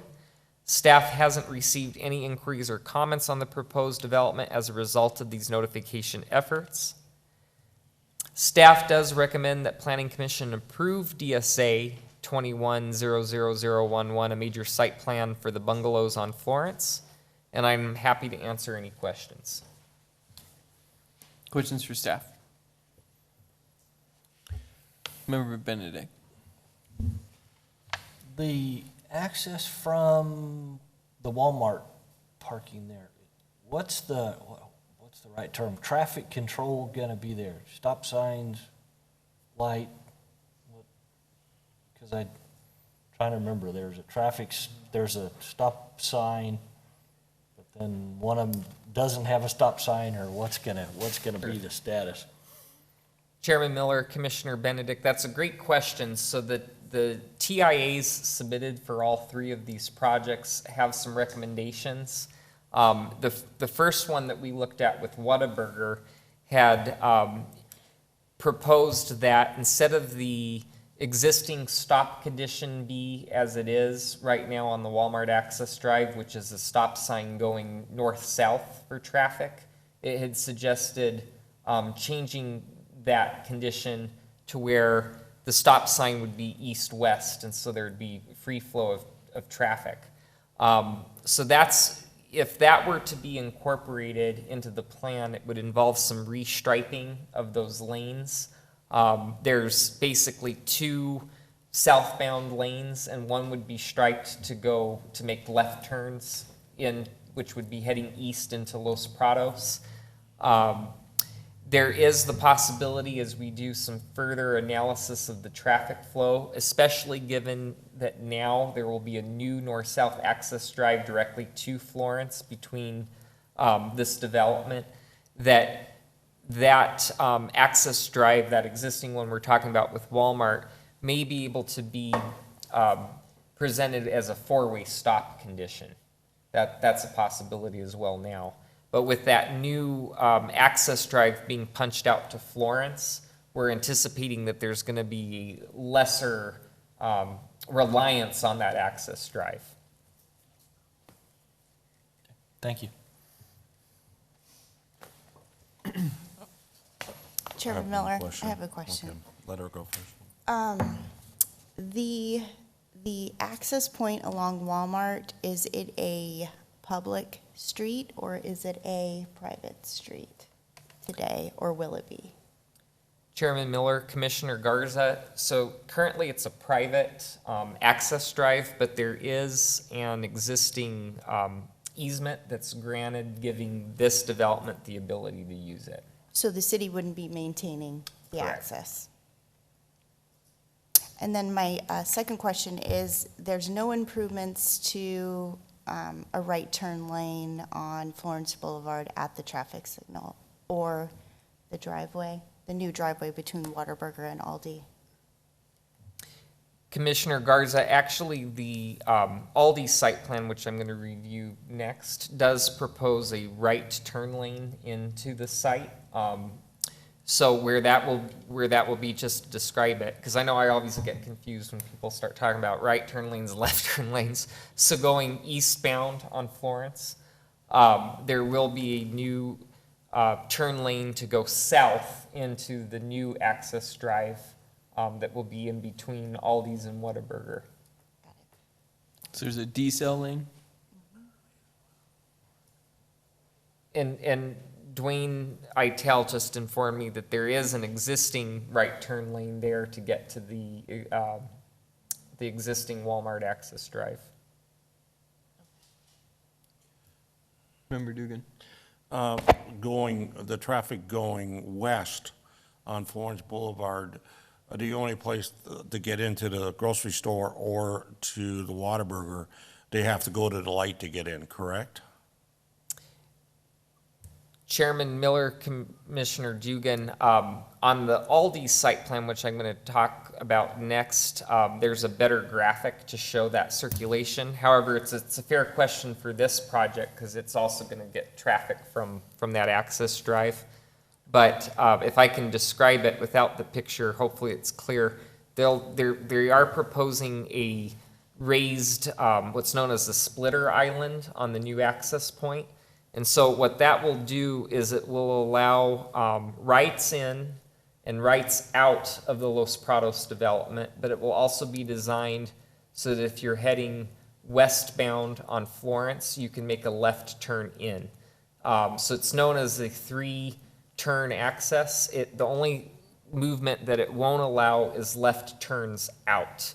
So if you're at the site and you want to head west onto Florence, you can't make that movement. So it's that traffic that would probably be compelled to take the existing north-south access drive to where there is a stoplight condition. Yep.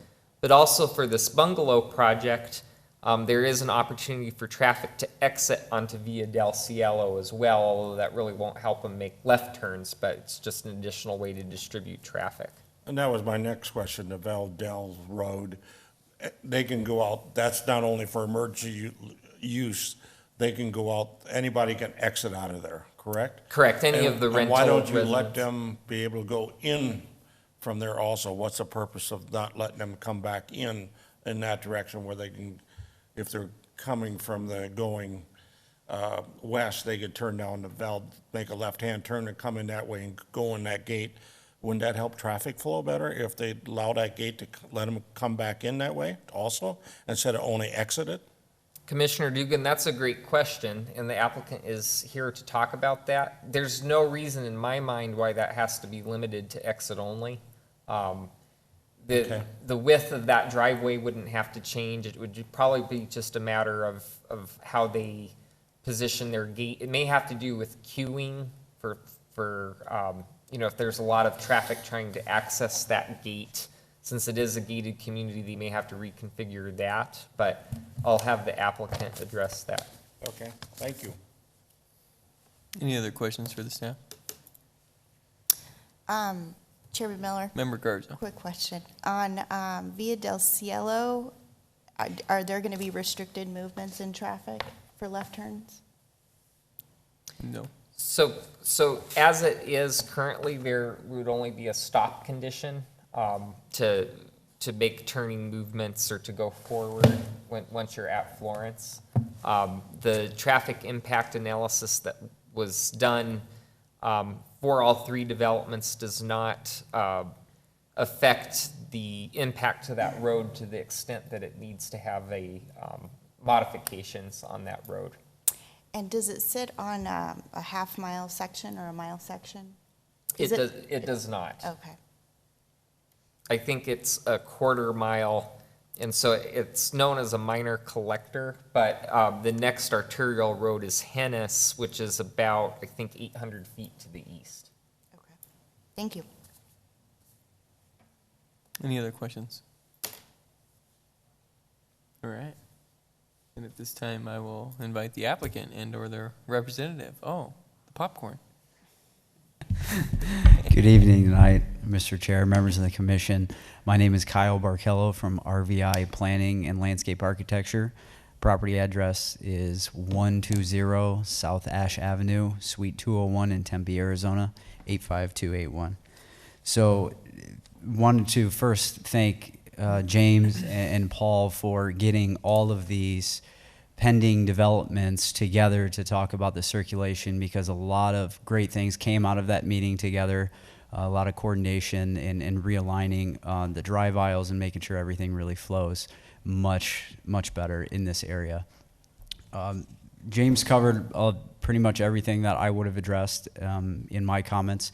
Specifically, I would like to respond to Commissioner Dugan as it relates to the dual access along Via del Cielo. In all of our projects throughout the valley, we typically do not provide a secondary full access onto, a separate roadway, in this case, Via del Cielo, for a couple of reasons. One, it relates to the design of that. It needs to be large enough to accommodate a turnaround space in case residents are not able to get into that. It includes an additional access, design in terms of how the gate is designed. It's just not the standard practice with the bungalow projects that in our client that we represent, advanced acquisition. So in this case, what we've determined is a lot of the traffic that would be leaving this project would be taking that Walmart traffic light, and they would be turning left at that, and we see that as a more viable option because of there's that traffic light there. So anybody going onto Via del Cielo could exit that way, but the majority of the traffic coming in would be primarily accessed through Florence Boulevard and that Walmart access. So we just didn't feel that the amount of traffic and the turning movements going into this project would justify that two-way opening on Via del Cielo. Hope that answers your question. I'd be happy to try to answer it in another way. Thank you. Any questions for the applicant? The only reason I suggested is because of the amount of traffic that's on Florence Boulevard. It just gives them another exit to get out of, and everybody has to go through that to the light, or it has to go to the light to make a left-hand turn, or otherwise, I guess they could go through the parking lot and go all down to the next light. But it just gives them another way to get out of it. And that's Understood. why I'm suggesting it. Yeah, understood.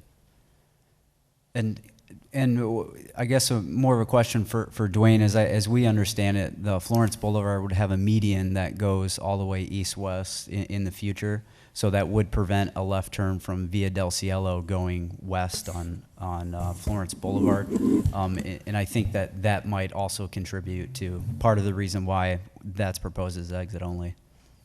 We are looking at additional raised medians on Florence Boulevard. We haven't actually moved ahead with a concrete plan to do that. Okay, thank you.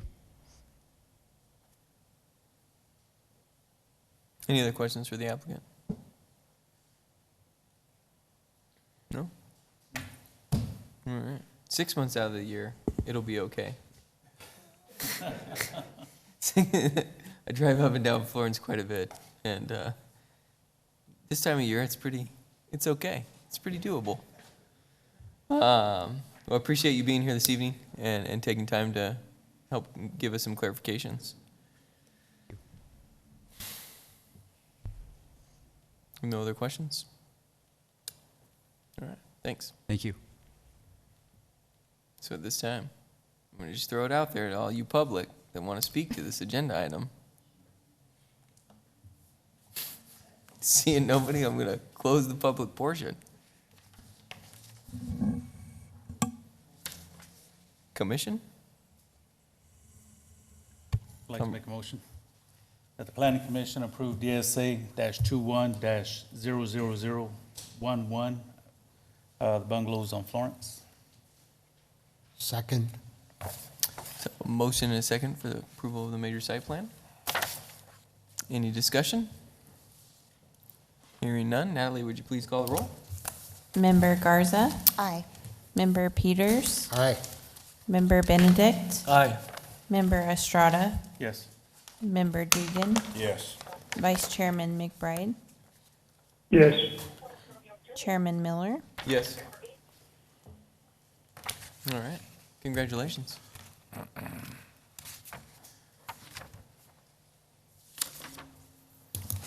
Oh, I get to turn the page on the agenda. It's a good thing. How's everybody doing? Time out. All right. 2 hours. Let's take a quick little break here. If that's all right with everybody. Yes, sir. And Okay. we will reconvene in a couple minutes. We've got one more, right?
We good?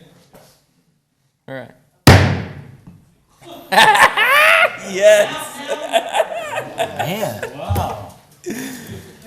I enjoy sitting in this chair way too much sometimes. All right, we're gonna get this party started again.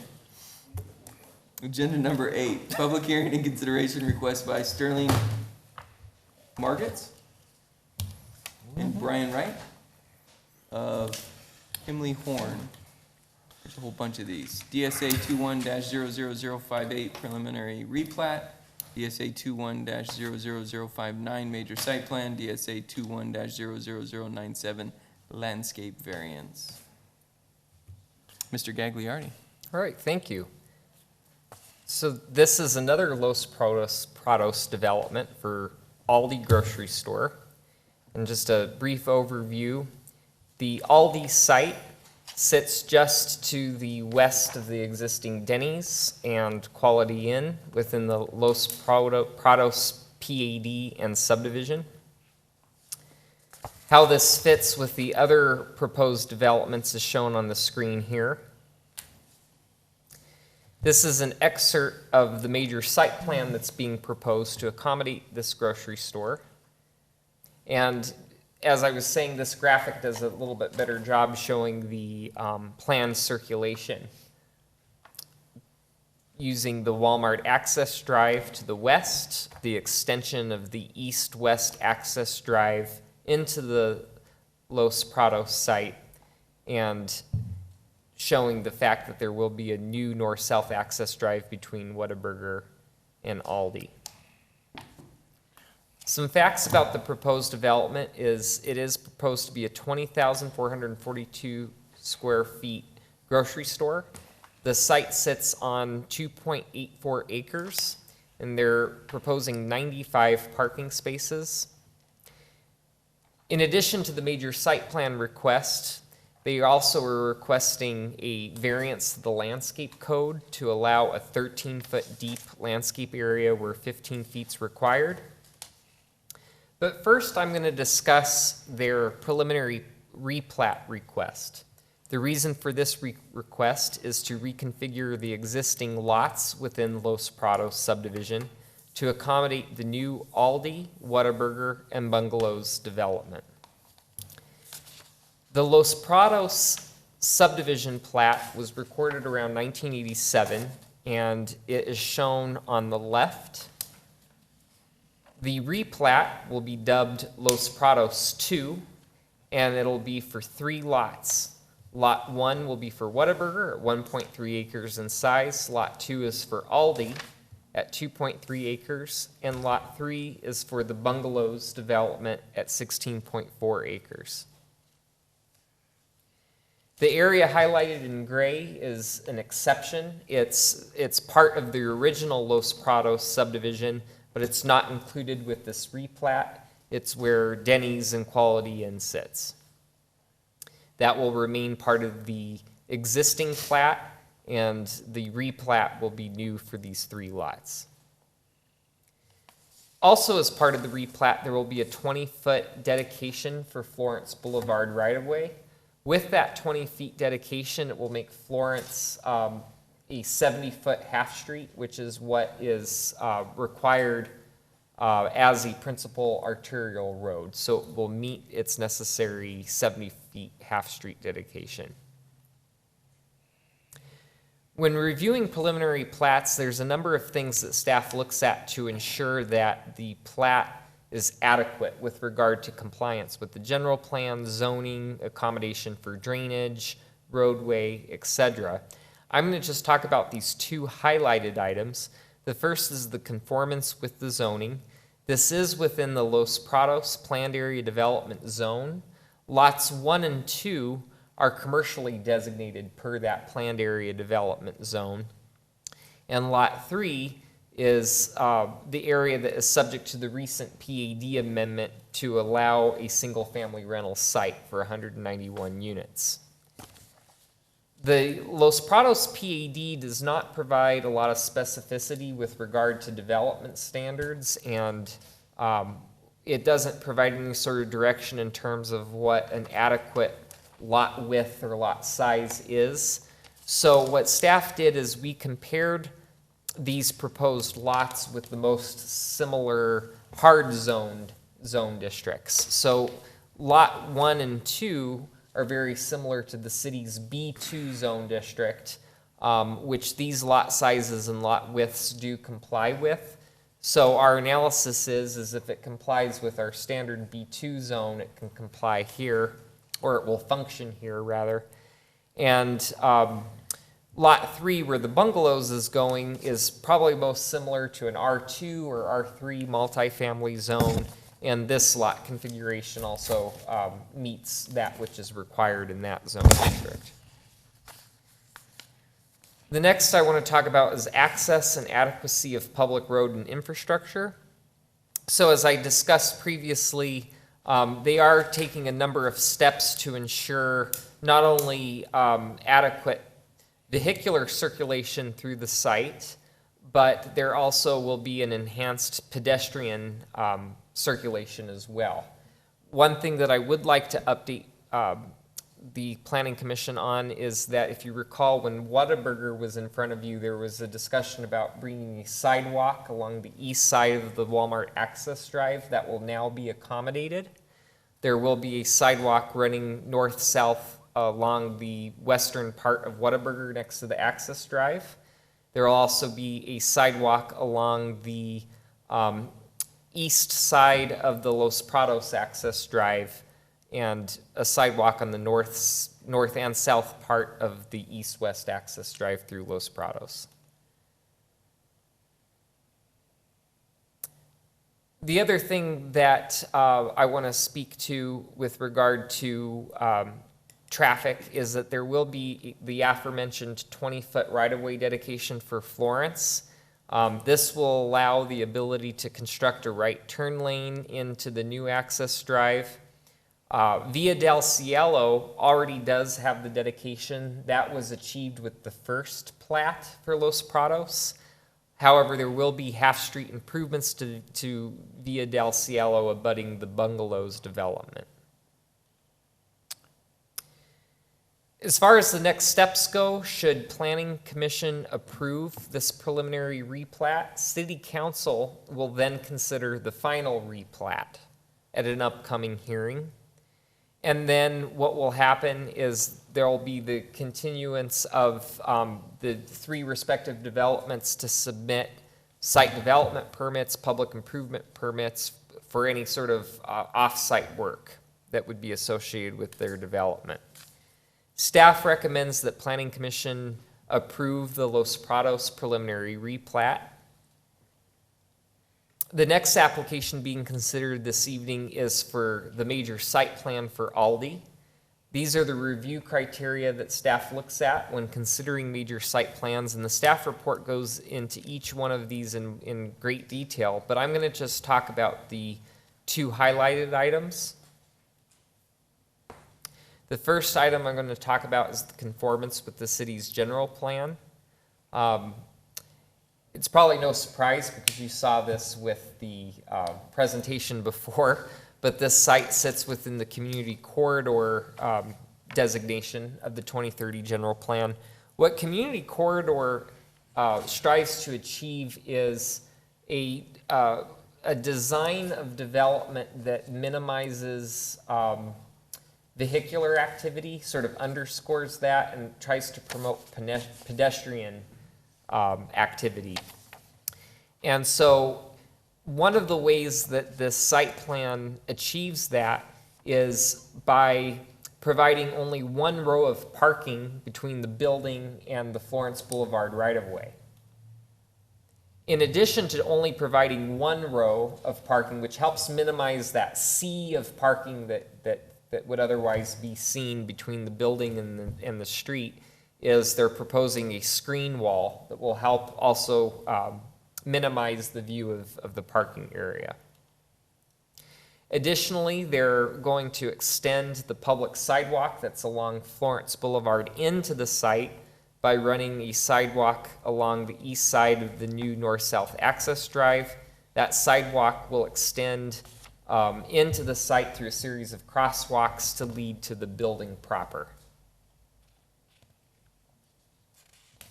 One of the recommended conditions of staff is that freestanding signage be limited to monument style only, not to exceed 15 feet in height. The reason for this recommended condition is monument style signage is more pedestrian friendly. It's designed for areas where there is likely to be slower speeds. The need for a taller sign tends to be more appropriate along highways or traffic ways that have higher speeds, and you need to see the sign because you're traveling faster than 45 miles per hour. But as Florence continues to urbanize, even though it is a major arterial road, the goal is to also have that be an environment where it's pedestrian friendly as well. The other criteria I want to talk about is building location and height. So because the Los Prados PAD does not have very many definitive development standards, we evaluated the placement of this building with relation to if it were zoned B2. We felt that if it met the B2 zoning development standards, then it would be adequate within a commercial designated PAD. As you see, the B2 zone requires a minimum front setback of 35 feet. This development is providing 63.5 from the front property line. It's meeting the side yard and the rear yard setbacks as well as the maximum height. Maximum height in the B2 zone's 30, and they're proposing 20 feet tall building. Here's an excerpt of the elevations. And as you can see, they're proposing a mixture of materials from stucco and brick to glass to a metal panel system. Staff recommends that Planning Commission approve the Aldi major site plan, subject to the condition regarding detached signage being limited to monument style, no taller than 15 feet in height. The last application to be requested associated with Aldi this evening is the variance of the landscape code. The request is for a 13-foot landscape frontage where 15 feet is otherwise required. In evaluating the landscape plan provided, I wanted to talk about how it's meeting the, where it's doing a good job meeting the city code with regard to landscaping. So the landscape code talks about landscaping in a number of ways. Firstly, with regard to parking, the landscape code requires 2 trees and 3 shrubs for every 3 parking spaces on the site. So with 95 parking spaces, that would require 64 trees and 95 shrubs.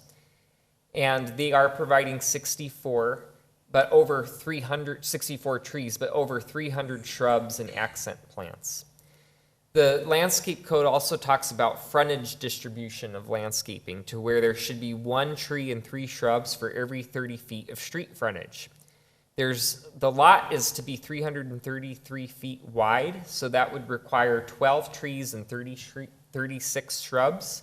They're proposing 15 trees and over 100 shrubs in that landscape frontage area. The landscape code goes on to require an average area of 15 feet along the property's frontage to be provided for landscaping, and this is where the variance comes in. They're requesting 13 feet. But I do want to talk about that a little bit because it's not going to look like 13 feet. It's going to be greater than that, and I'll walk you through that. So the existing right-of-way is 50 feet. There will be an additional 20 feet to be dedicated for Florence Boulevard right-of-way. That 20 feet will largely be, it's not going to change over, in the recent future because that's going to be reserved for future city improvements, such as the addition of a travel lane, etc.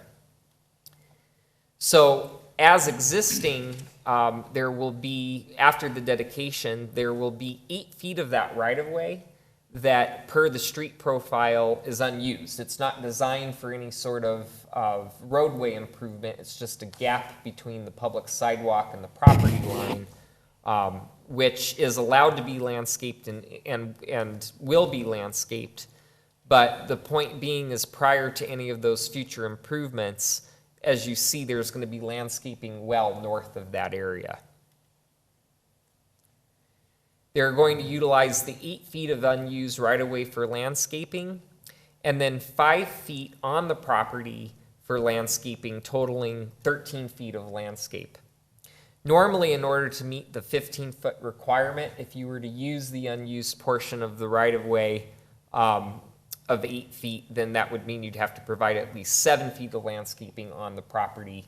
In this case, they're providing that which is allowed to be used in the right-of-way, but they're proposing only 5 feet of landscaping on the property. And as I mentioned, I forgot that I had this slide. As you can see, though, there's going to be additional right-of-way landscaping until future city improvements occur. When reviewing variances to the landscape code, Planning Commission may consider a variance in conjunction with the approval of the major site plan when exists extraordinary conditions of topography, land ownership, and site boundaries. And I bolded that because I believe in this case, that's really the situation. The site would have been fine, but because of the right-of-way dedication process, they're losing 20 feet, and so that is prompting their request for the variance. And then also Planning Commission can consider a variance to the extent deemed appropriate to the public interest, provided that the purpose and intent of the landscape section of the city code is maintained. I argue that it is being maintained because, as I mentioned, there is ample landscaping for the area that will be permanent landscaping until it's improved in the future by the city. The variance request is minimum. It's 13 feet where 15 feet would otherwise be required, so it's just a difference of 2 feet. They are providing a screen wall next to the parking spaces, so that will soften the lack of landscape depth. I should point out that the splitter island that's being put in on the new north-south access drive will be landscaped. And that's kind of the unique feature because it's not going to be just a chunk of concrete. It's going to be landscaped to soften the view of the infrastructure. And then also on the east side of the access drive will be landscaping next to between the parking and the access drive. So that will also help create an enhanced public experience as traffic turns into Los Prados. So staff recommends that Planning Commission approve the landscape variance. Regarding the notification process, our notification efforts met, if not exceeded, that which is required by city code. Staff hasn't received any inquiries or comments. I just want to take a moment to point out this really nice picture that was provided by the sign company. I really like the lighting on it, and you can see the open field in the background, which gives credence to the name Los Prados. It means the meadows, but it won't be meadows after all these developments are approved. So staff recommends that Planning Commission approve the 3-lot preliminary replat for Los Prados, the major site plan, subject to the condition regarding the freestanding signage, and the landscape variance. And I'd be happy to answer any questions. Questions for staff? Yeah, don't yell at me. Member Benedict, please. Thank you, Mr. Chairman. So there isn't a cross traffic from the restaurant and hotel, as I recall, because of an elevation drop? Is that correct? Mm-mm. Chairman Miller, Commissioner Benedict, actually there may be an elevation drop, but that could have probably been designed in a way that that wasn't an issue. The reason is that there is no existing cross access with Denny's and Quality Inn allowing this development to access it. Okay, thank you. Then, one more, Mr. Chairman? Yeah, go for it. The floor is yours. If we had forced the issue for 2 more feet, would have moved the parking, I guess, 2 feet to the south? Is that correct? Commissioner Benedict, you're correct, but it would have resulted in a drive aisle that wouldn't meet the required 25-foot minimum. So everything would have had to have been shifted south. And it ultimately becomes sort of a tight site. Very good. What triggered the tightness of it is when we promoted the idea of creating this new access drive that can be enjoyed and shared between these uses. It started to really create some restrictions. Very good. Thank you. Appreciate that explanation. Nothing else? I'm so happy. All right. Any other questions? No questions? Chairman Miller, I have a question. Yeah. James, just to confirm again, Los Prados Drive is not going to be a city-maintained or public roadway? Chairman Miller, Commissioner Garza, you're correct. It'll be private. Okay. And then I'm just curious, how has the coordination been with the adjacent property owner, Walmart? We have not heard from Walmart, although there have been notification efforts involving them through this process. Although I wouldn't, I'd be surprised if I heard from Sam Walton's family in Bentonville. But they did receive the proper notification. I know the traffic engineers associated with the project could maybe speak to that in terms of what they may have heard from Walmart, because I believe that early into the process, they had some communication with them. With that existing cross-access, though, it does legally allow the use of that access drive. And I do want to point out just real quick, I think it's on this. If you notice, even on the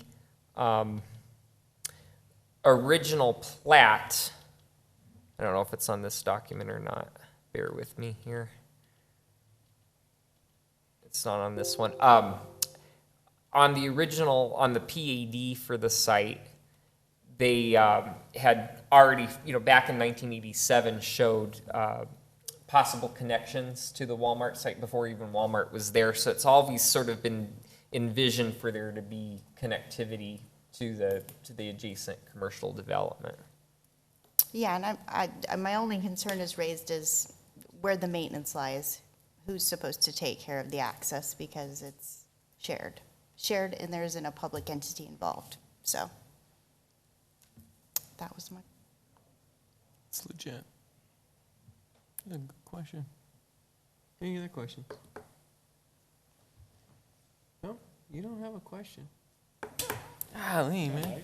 This talks about ingress and egress and access and no question, huh? No. All right.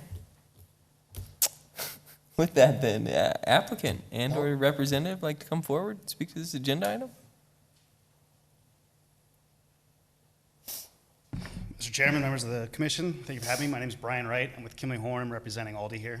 I don't think I can talk to a couple of questions in a second, but biggest thing is Aldi is very excited to be out here. We're new to the valley, or they are new to the valley, and looking forward to being a part of this community. Awesome. Any questions for the applicant? It's been waiting. You're coming. Glad you're coming. We've been waiting patiently all this time, and we don't even have a question for him? Do you have a timing for construction? It kind of all depends on as we go forward in this process, but relatively soon, within the next 2 years here at most, I think. And I was just curious, are there any other Aldis in the state of Arizona? Mm-hmm. Yeah, there's 4 right now that are open. Okay. One in Chandler, a couple in Phoenix. Great. Thank you. Any other questions for the applicant?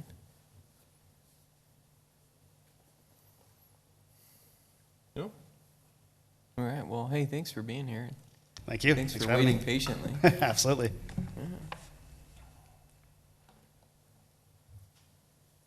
At this time, I will open it up to the public and ask that you don't all rush at once. I will close the public portion. Bring it back to the commission.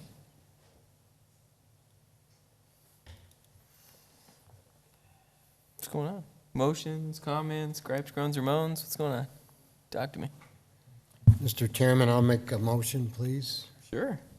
I'd like to make a motion to approve DSA-21-00058, the preliminary replat to subdivide the portion of Los Prados amended subdivision plat.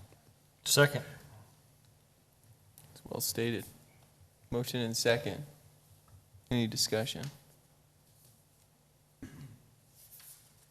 The only question, well, I guess I should have asked this before, but the piece left out, was it just because of it was already developed and they didn't want to be included in it?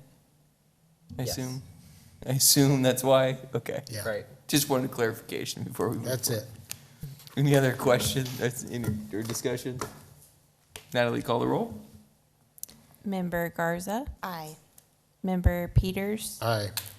Member Benedict, Yes. Member Estrada, Yes. Member Dugan, Yes. Vice Chairman McBride, Yes. Chairman Miller, Yes. All right, one down. Mr. Chairman, I make a motion to approve DSA-21-00059, the major site plan for all the, subject to following conditions of the council, of the staff. Second. Motion and a second. Any discussion? One comment. Question. This is the one you mentioned, the half-street improvement. And that means they'll only have to improve the half that comes into the property, yet you can't get into that gate. You will. Technically, right? Like, I mean, Oh, right, yeah. It's a you- technicality, yeah, right? But you it's can the get out, southbound but lane. Yeah, that's a good point, but. Which is the- Pedestrians,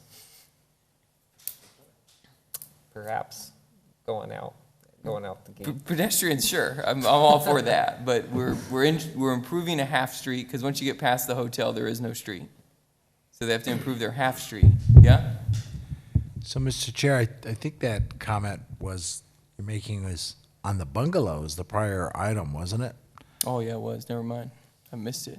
I'm And- probably looking at my notes but- from the last meeting, that I missed it. But to answer your question, when we say half-street improvements, sometimes they get expanded from technically half-street so that there allows two-way traffic. It always is designed to allow two-way traffic, even if it's a little bit more than a half-street. Even if it's a little more. Yes. I like your style. Thank you, everybody, for being patient with my old notes. Natalie, would you call the roll? Member Garza, Aye. Member Peters, Aye. Member Benedict, Aye. Member Estrada, Yes. Member Dugan, Yes. Vice Chairman McBride, Yes. Chairman Miller, Yes. Mr. Chairman, I'd like to make a motion to approve DSA 21-0097, variance to the landscape code. Second. I have a motion and a second. Any discussion? I have no comment on this one, so. So good. Natalie, would you call the roll? Member Garza, Aye. Member Peters, Aye. Member Estrada, Yes. Member Dugan, Yes. Vice Chairman McBride, Yes. Chairman Miller, Yes. Woo, the stack's getting low. We're getting close. All right. Public hearing and consideration request a KB home for DSA 21-00089, housing product approval. We jump to agenda item number 10. Great. Well, good evening, commissioners, and welcome, Commissioner Garza. This proposal pertains to a housing product submittal for the Arroyo Vista Unit 2 subdivision on the northeastern part of Casa Grande. Oop. There we go. So the applicant is KB Home. They're looking to propose 8 floor plans ranging from 1,300 square feet to 2,600 square feet roughly. They're proposing 3 distinct exterior elevation styles with this housing product and 3 color schemes for each of those elevation styles. That will be applied to the 293 lots in the Arroyo Vista Unit 2 subdivision, which is located at the southwest corner of Peart Road and McCartney Road, near the existing McCartney Center subdivision, and also near the existing Mountain View Ranch subdivision. So some information about this subdivision. This subdivision is a 509 lot subdivision that's located, surrounded by other single-family uses. It has 2 phases. The first has 216 homes that were built by Ryland Homes last decade. And then this is looking at the 293 lots on the 97 acres that are on the eastern side of this subdivision. So some site conditions. This has been kind of an interesting scenario in Arroyo Vista 2 because there was some existing infrastructure that was already there on the site. You can see some of it that's still there. The first photo shows the Arroyo Trail, which is the collector road through that subdivision. And so that has some pavers and stamped pavement that are pursuant of the original PAD. There were some other local streets that were there that had actually incredibly high quality pavement on them, as commented on by our City Public Works Department. That has been since torn up. And now the only infrastructure that exists currently on that site is that collector road. And it's gated off, as you can see in that image. Additionally, the second image is just to give you some context of that subdivision. Arroyo Vista 1 has a mixture of 1 and 2 story homes. Again, those are built by Ryland Homes.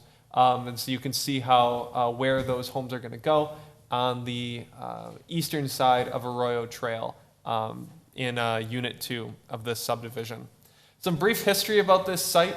It was annexed into the city in 2000.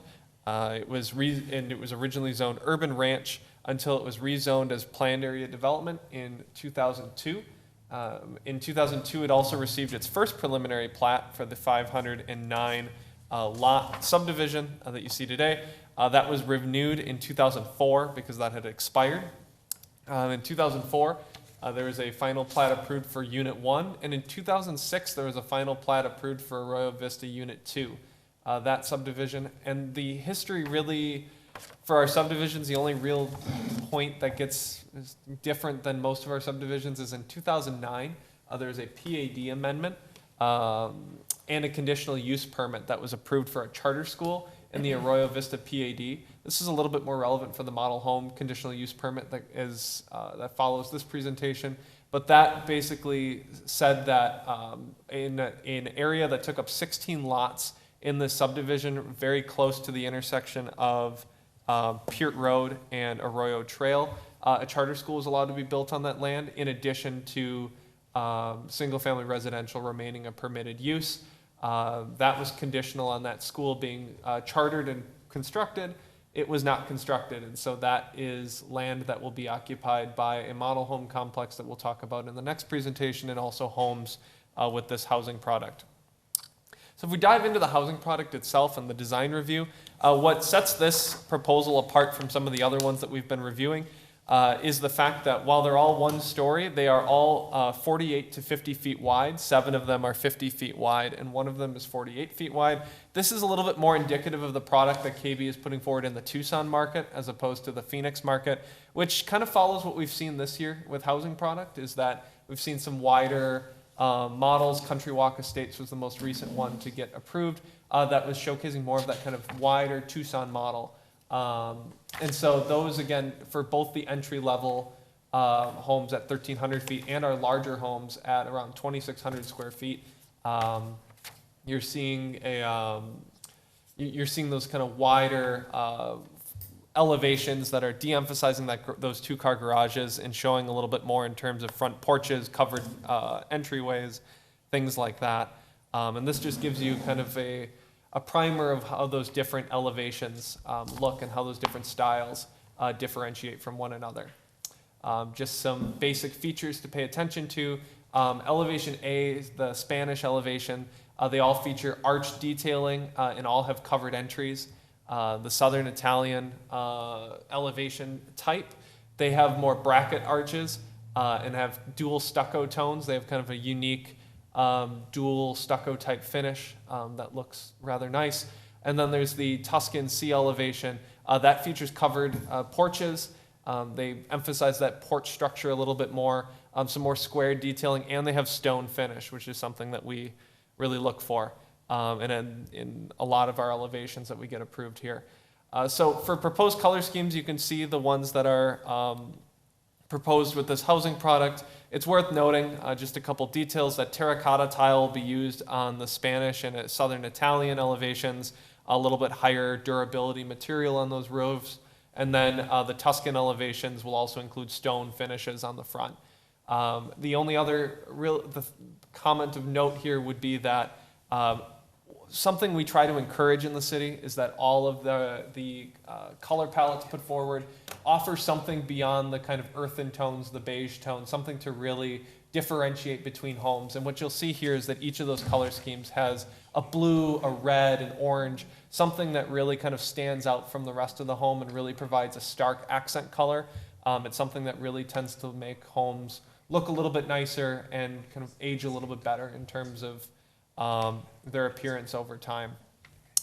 So the Arroyo Vista sub-PAD is required to meet this, or any housing products put forward in the Arroyo Vista PAD is required to meet the 1999 residential design standards for PADs. In particular, this housing product needs to meet sections 2A and 2B. 2A have requirements in terms of how the elevations are designed and how roofs and the presentation of roof lines. They have to have a minimum of 4 floor plans. That's been done. They have 8. A minimum of 3 distinct color schemes. They have 9. And they've met that requirement for a variety of roofing materials, colors, shapes, and textures. We believe that there's more than sufficient diversity in KB's proposal for Arroyo Vista in a way that's also very compatible with the existing Arroyo Vista 1. In addition, in section 2B, they have to meet 4 of the 6 standards in that section. They are allowed to choose which of those standards they meet. We believe that they've met 4 of them, incorporating durable exterior materials and finishes, particularly tile and stone in this housing product. Provides significant architectural features, particularly those Tuscan elevations provide really well-emphasized front porches, and almost every single floor plan offers a covered front entryway. And they have significant window detailing. It's things we look for in a high-quality housing product. They de-emphasize those front-loaded garages, both in the X direction, the horizontal direction, but the width of the homes, but also in recessing them. All of the floor plans put forward have livable area that is in front of the garage doors. Again, really meets what we look for in these housing products, and they exceed the mandatory number of elevations required for our housing products. So the public hearing notification has met all of the standards put forward by the city. There are 2 signs on the site, and we've got evidence of that has been posted for the time it needs to be posted, and no comments have been submitted on this housing product. So in short, staff recommends that the commission approves DSA 21-00089, subject to the following conditions. The one I really want to highlight here is one that isn't normally in our provisions for housing product. It's just that there are some references in the narrative that say that it's a 277 lot subdivision. It is a 293 lot subdivision, and all of their technical documents show that it's 293. So there's just some edits that need to be made to their application. The only other one that's of note is the water supply, just that no building permits can be approved here until it's demonstrated that the city has water supply that meets fire department approval. The rest of the conditions here are standard for housing product in the city. So in short, we recommend approval as a staff for this project. Questions? No questions? All right. Applicant and/or representative? I was hoping it was you, because we're running low on people around here. Huh? Yeah, I narrowed it down. Well, I know her, so Had a good shot. That's right. I am Justy Dodge, and I'm a purchasing agent with KB Home. Our office is 10429 South 51st Street, Suite 100 in Phoenix. We are just starting to build at McCartney Center, and we're excited to get going on this larger amount of lots. And the 16 lots, the reason that was excluded from the narrative is those were still under negotiation to be purchased when the narrative was submitted. So Okay. we can definitely update that for you. So, Excellent. Yeah, any questions or? Any questions for the applicant? No. Look at you, patiently waiting. Like it. You know, made it easy for you.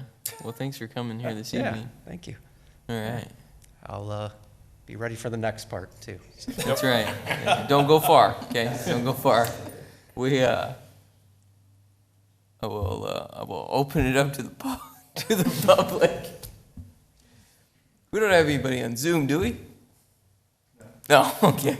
I'll close the public portion. Just the commissioner. Yeah. Okay. Good. That's right, I'm still here. Okay. Good. All right, then I'll close the public portion, bring it back to the commissioner.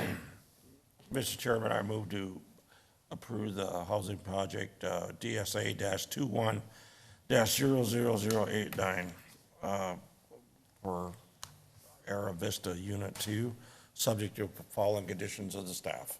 Second. Motioned and seconded. It's your first second since you've been on. Congratulations. Natalie, would you call the roll? Member Garza. Aye. Member Peters. Aye. Member Benedict. Member Estrada. Yes. Member Dugan. Yes. Vice Chairman McBride. Yes. Chairman Miller. I almost wanted to say no just so I couldn't give you two, but I'll vote yes. He didn't even flinch. All right, motion approved. Next agenda item. DSA 21-00098, conditional use permit. Great. I think this is the last one on the agenda too, so last but not least. So this has to do with a proposal for a conditional use permit for a model home complex in that same Arroyo Vista 2 subdivision, directly related to the housing product that was just approved. So this is a model home complex with 3 home models, in particular the 1618, 2096, and 2301 models that were just approved in the previous housing product, and then 2 parking areas, 1 for sales and 1 for construction. So this shows the location of that model home complex proposed in the Arroyo Vista Unit 2 subdivision. You'll see that it's at that southwestern corner of Peart and Arroyo Trail. It takes up 5 lots, lots 273 through 277 in that subdivision. This is a site plan of that model home complex.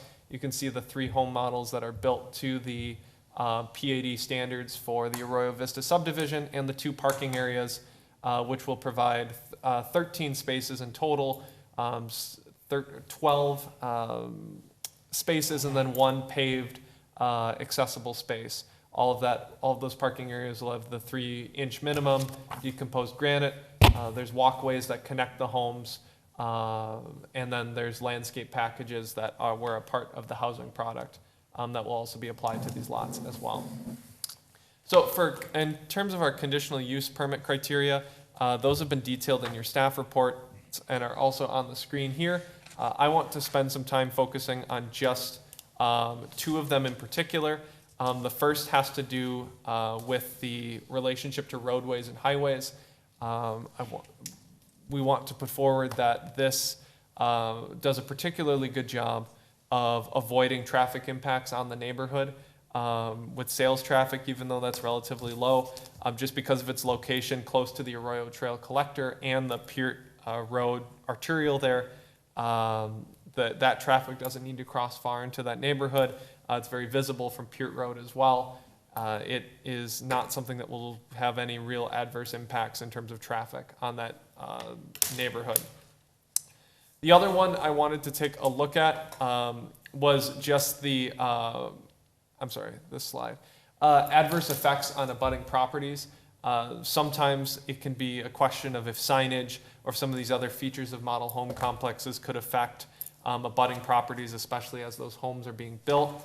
The signage won't affect neighboring properties because there's no lighting. The size is pretty limited of these signs. And additionally, as I'll detail on the next slide here, they are subject to the temporary sign permit, and they get removed at the expiration of the conditional use permit as well.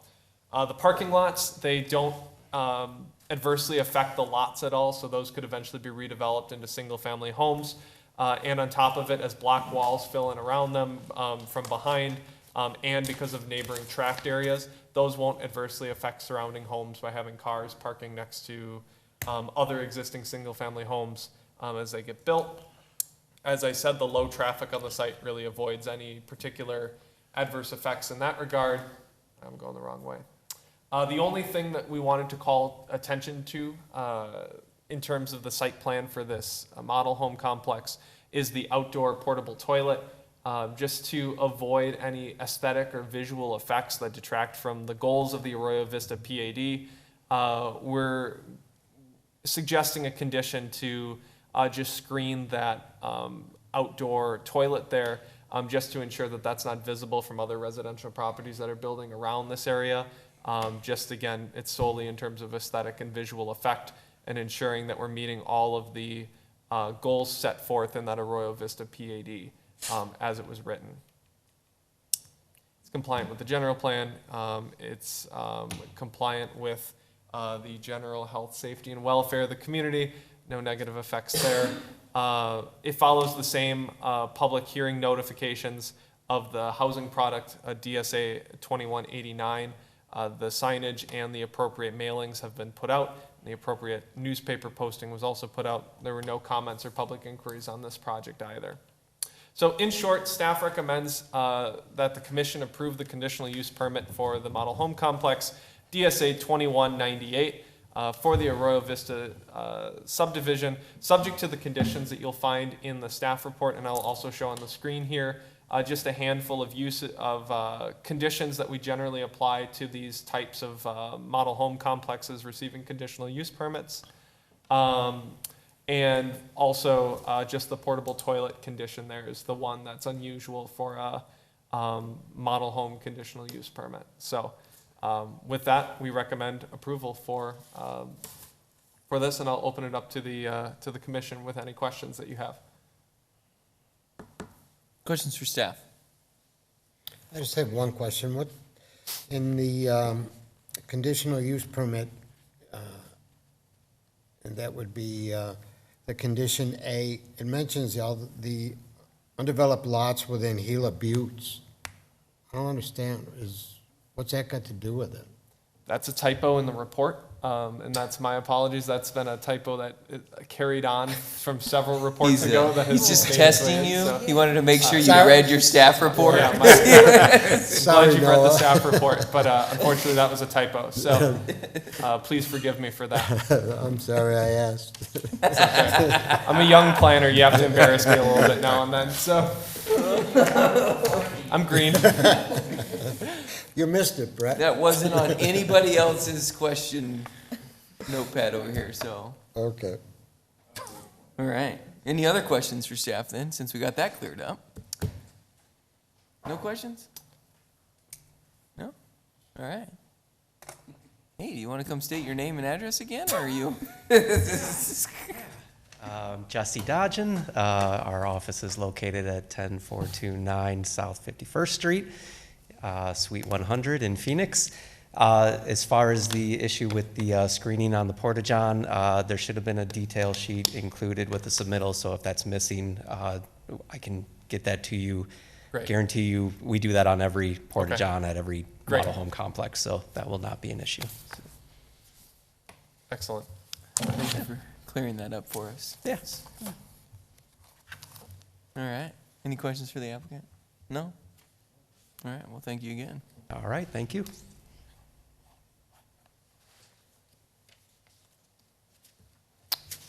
Just for habit's sake, I'll open it up to the public and make sure nobody comes through the door to speak to it. Close the public portion. Commission? I'll make a motion to, we approve DSA-21-0098 for a conditional use permit for a model home complex for Aero Vista Unit Number 2, subject to the following conditions of the staff. Motion and second. Any discussion? Hearing none. Natalie, would you please call the roll? Member Garza. Aye. Member Peters. Aye. Member Estrada. Yes. Member Benedict. Yes. Member Dugan. Yes. Vice Chairman McBride. Yes. Chairman Miller. Yes. All right. Motion to approve. Congratulations. Thank you for your patience and being the last agenda item. And you have a fantastic rest of your evening. He's got to drive home all the way to the west side. You can hang out in one of the quality inns here, you know. Chairman Miller, my Yeah, what's apologies. I believe we also need to make a motion to approve the resolution for a conditional use permit as well for that Because model we home did not complex. include the associated resolution within that conditional use permit. That's fantastic. Do I have a motion to do so? So moved. Second? Second. Awesome. Any discussion? Natalie, let's go for a roll call. Member Garza. Aye. Member Peters. Aye. Member Estrada. Yes. Member Benedict. Yes. Member Dugan. Yes. Vice Chairman McBride. Yes. Chairman Miller. Yes. All right. We got that taken care of for you. Okay. Appreciate it. That would have been a bummer, wouldn't it? Pardon me Get for all the way to the forgetting that. end and not have the resolution approved. We have to do this all over again. You're good to go now. He's like, he didn't want to leave. All right. Oh, you know, if it was the first agenda item, Member Benedict here would have caught that right off the bat. He'd have had it. Yeah, sure. All right. We got where am I at here? You're at call to the public. Call to the public. There you go. Thank you. I got lost on my agenda here. It's too long. There's no public, so I'm going to close the public portion. And we got some reports. Planning Director. So, Mr. Chair, before we go to reports, speaking of voting, Natalie informs me that we failed to read and record Member Benedict's name and vote on the Aldi's landscape variance, for which he actually made the motion. So I don't know if you recall, Member Benedict, but you didn't vote. So could we record your vote on DSA 21-00097? Aye. Thank you. Got that cleared up. Got it. Way to go. As far as reports, we did administratively approve a minor site plan for Jomi Engineering at 749 West Ash to add a 160 square foot chemical storage building. The City Council did have two decisions on Planning Commission recommendations at their last meeting. They had first reading to approve the major amendment to the Los Prados PAD, for which the major site plan you approved this evening. And also they approved the resolution for the re-subdivision final plat of Lot 1 of Casa Grande Mercado Edition. So those were the council approvals, and I've provided you with the monthly reports, and that ends the report section.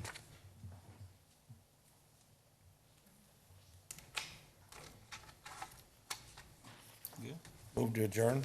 Motion second. Second. All in favor? Aye. I gotta beat you to it there, McBride.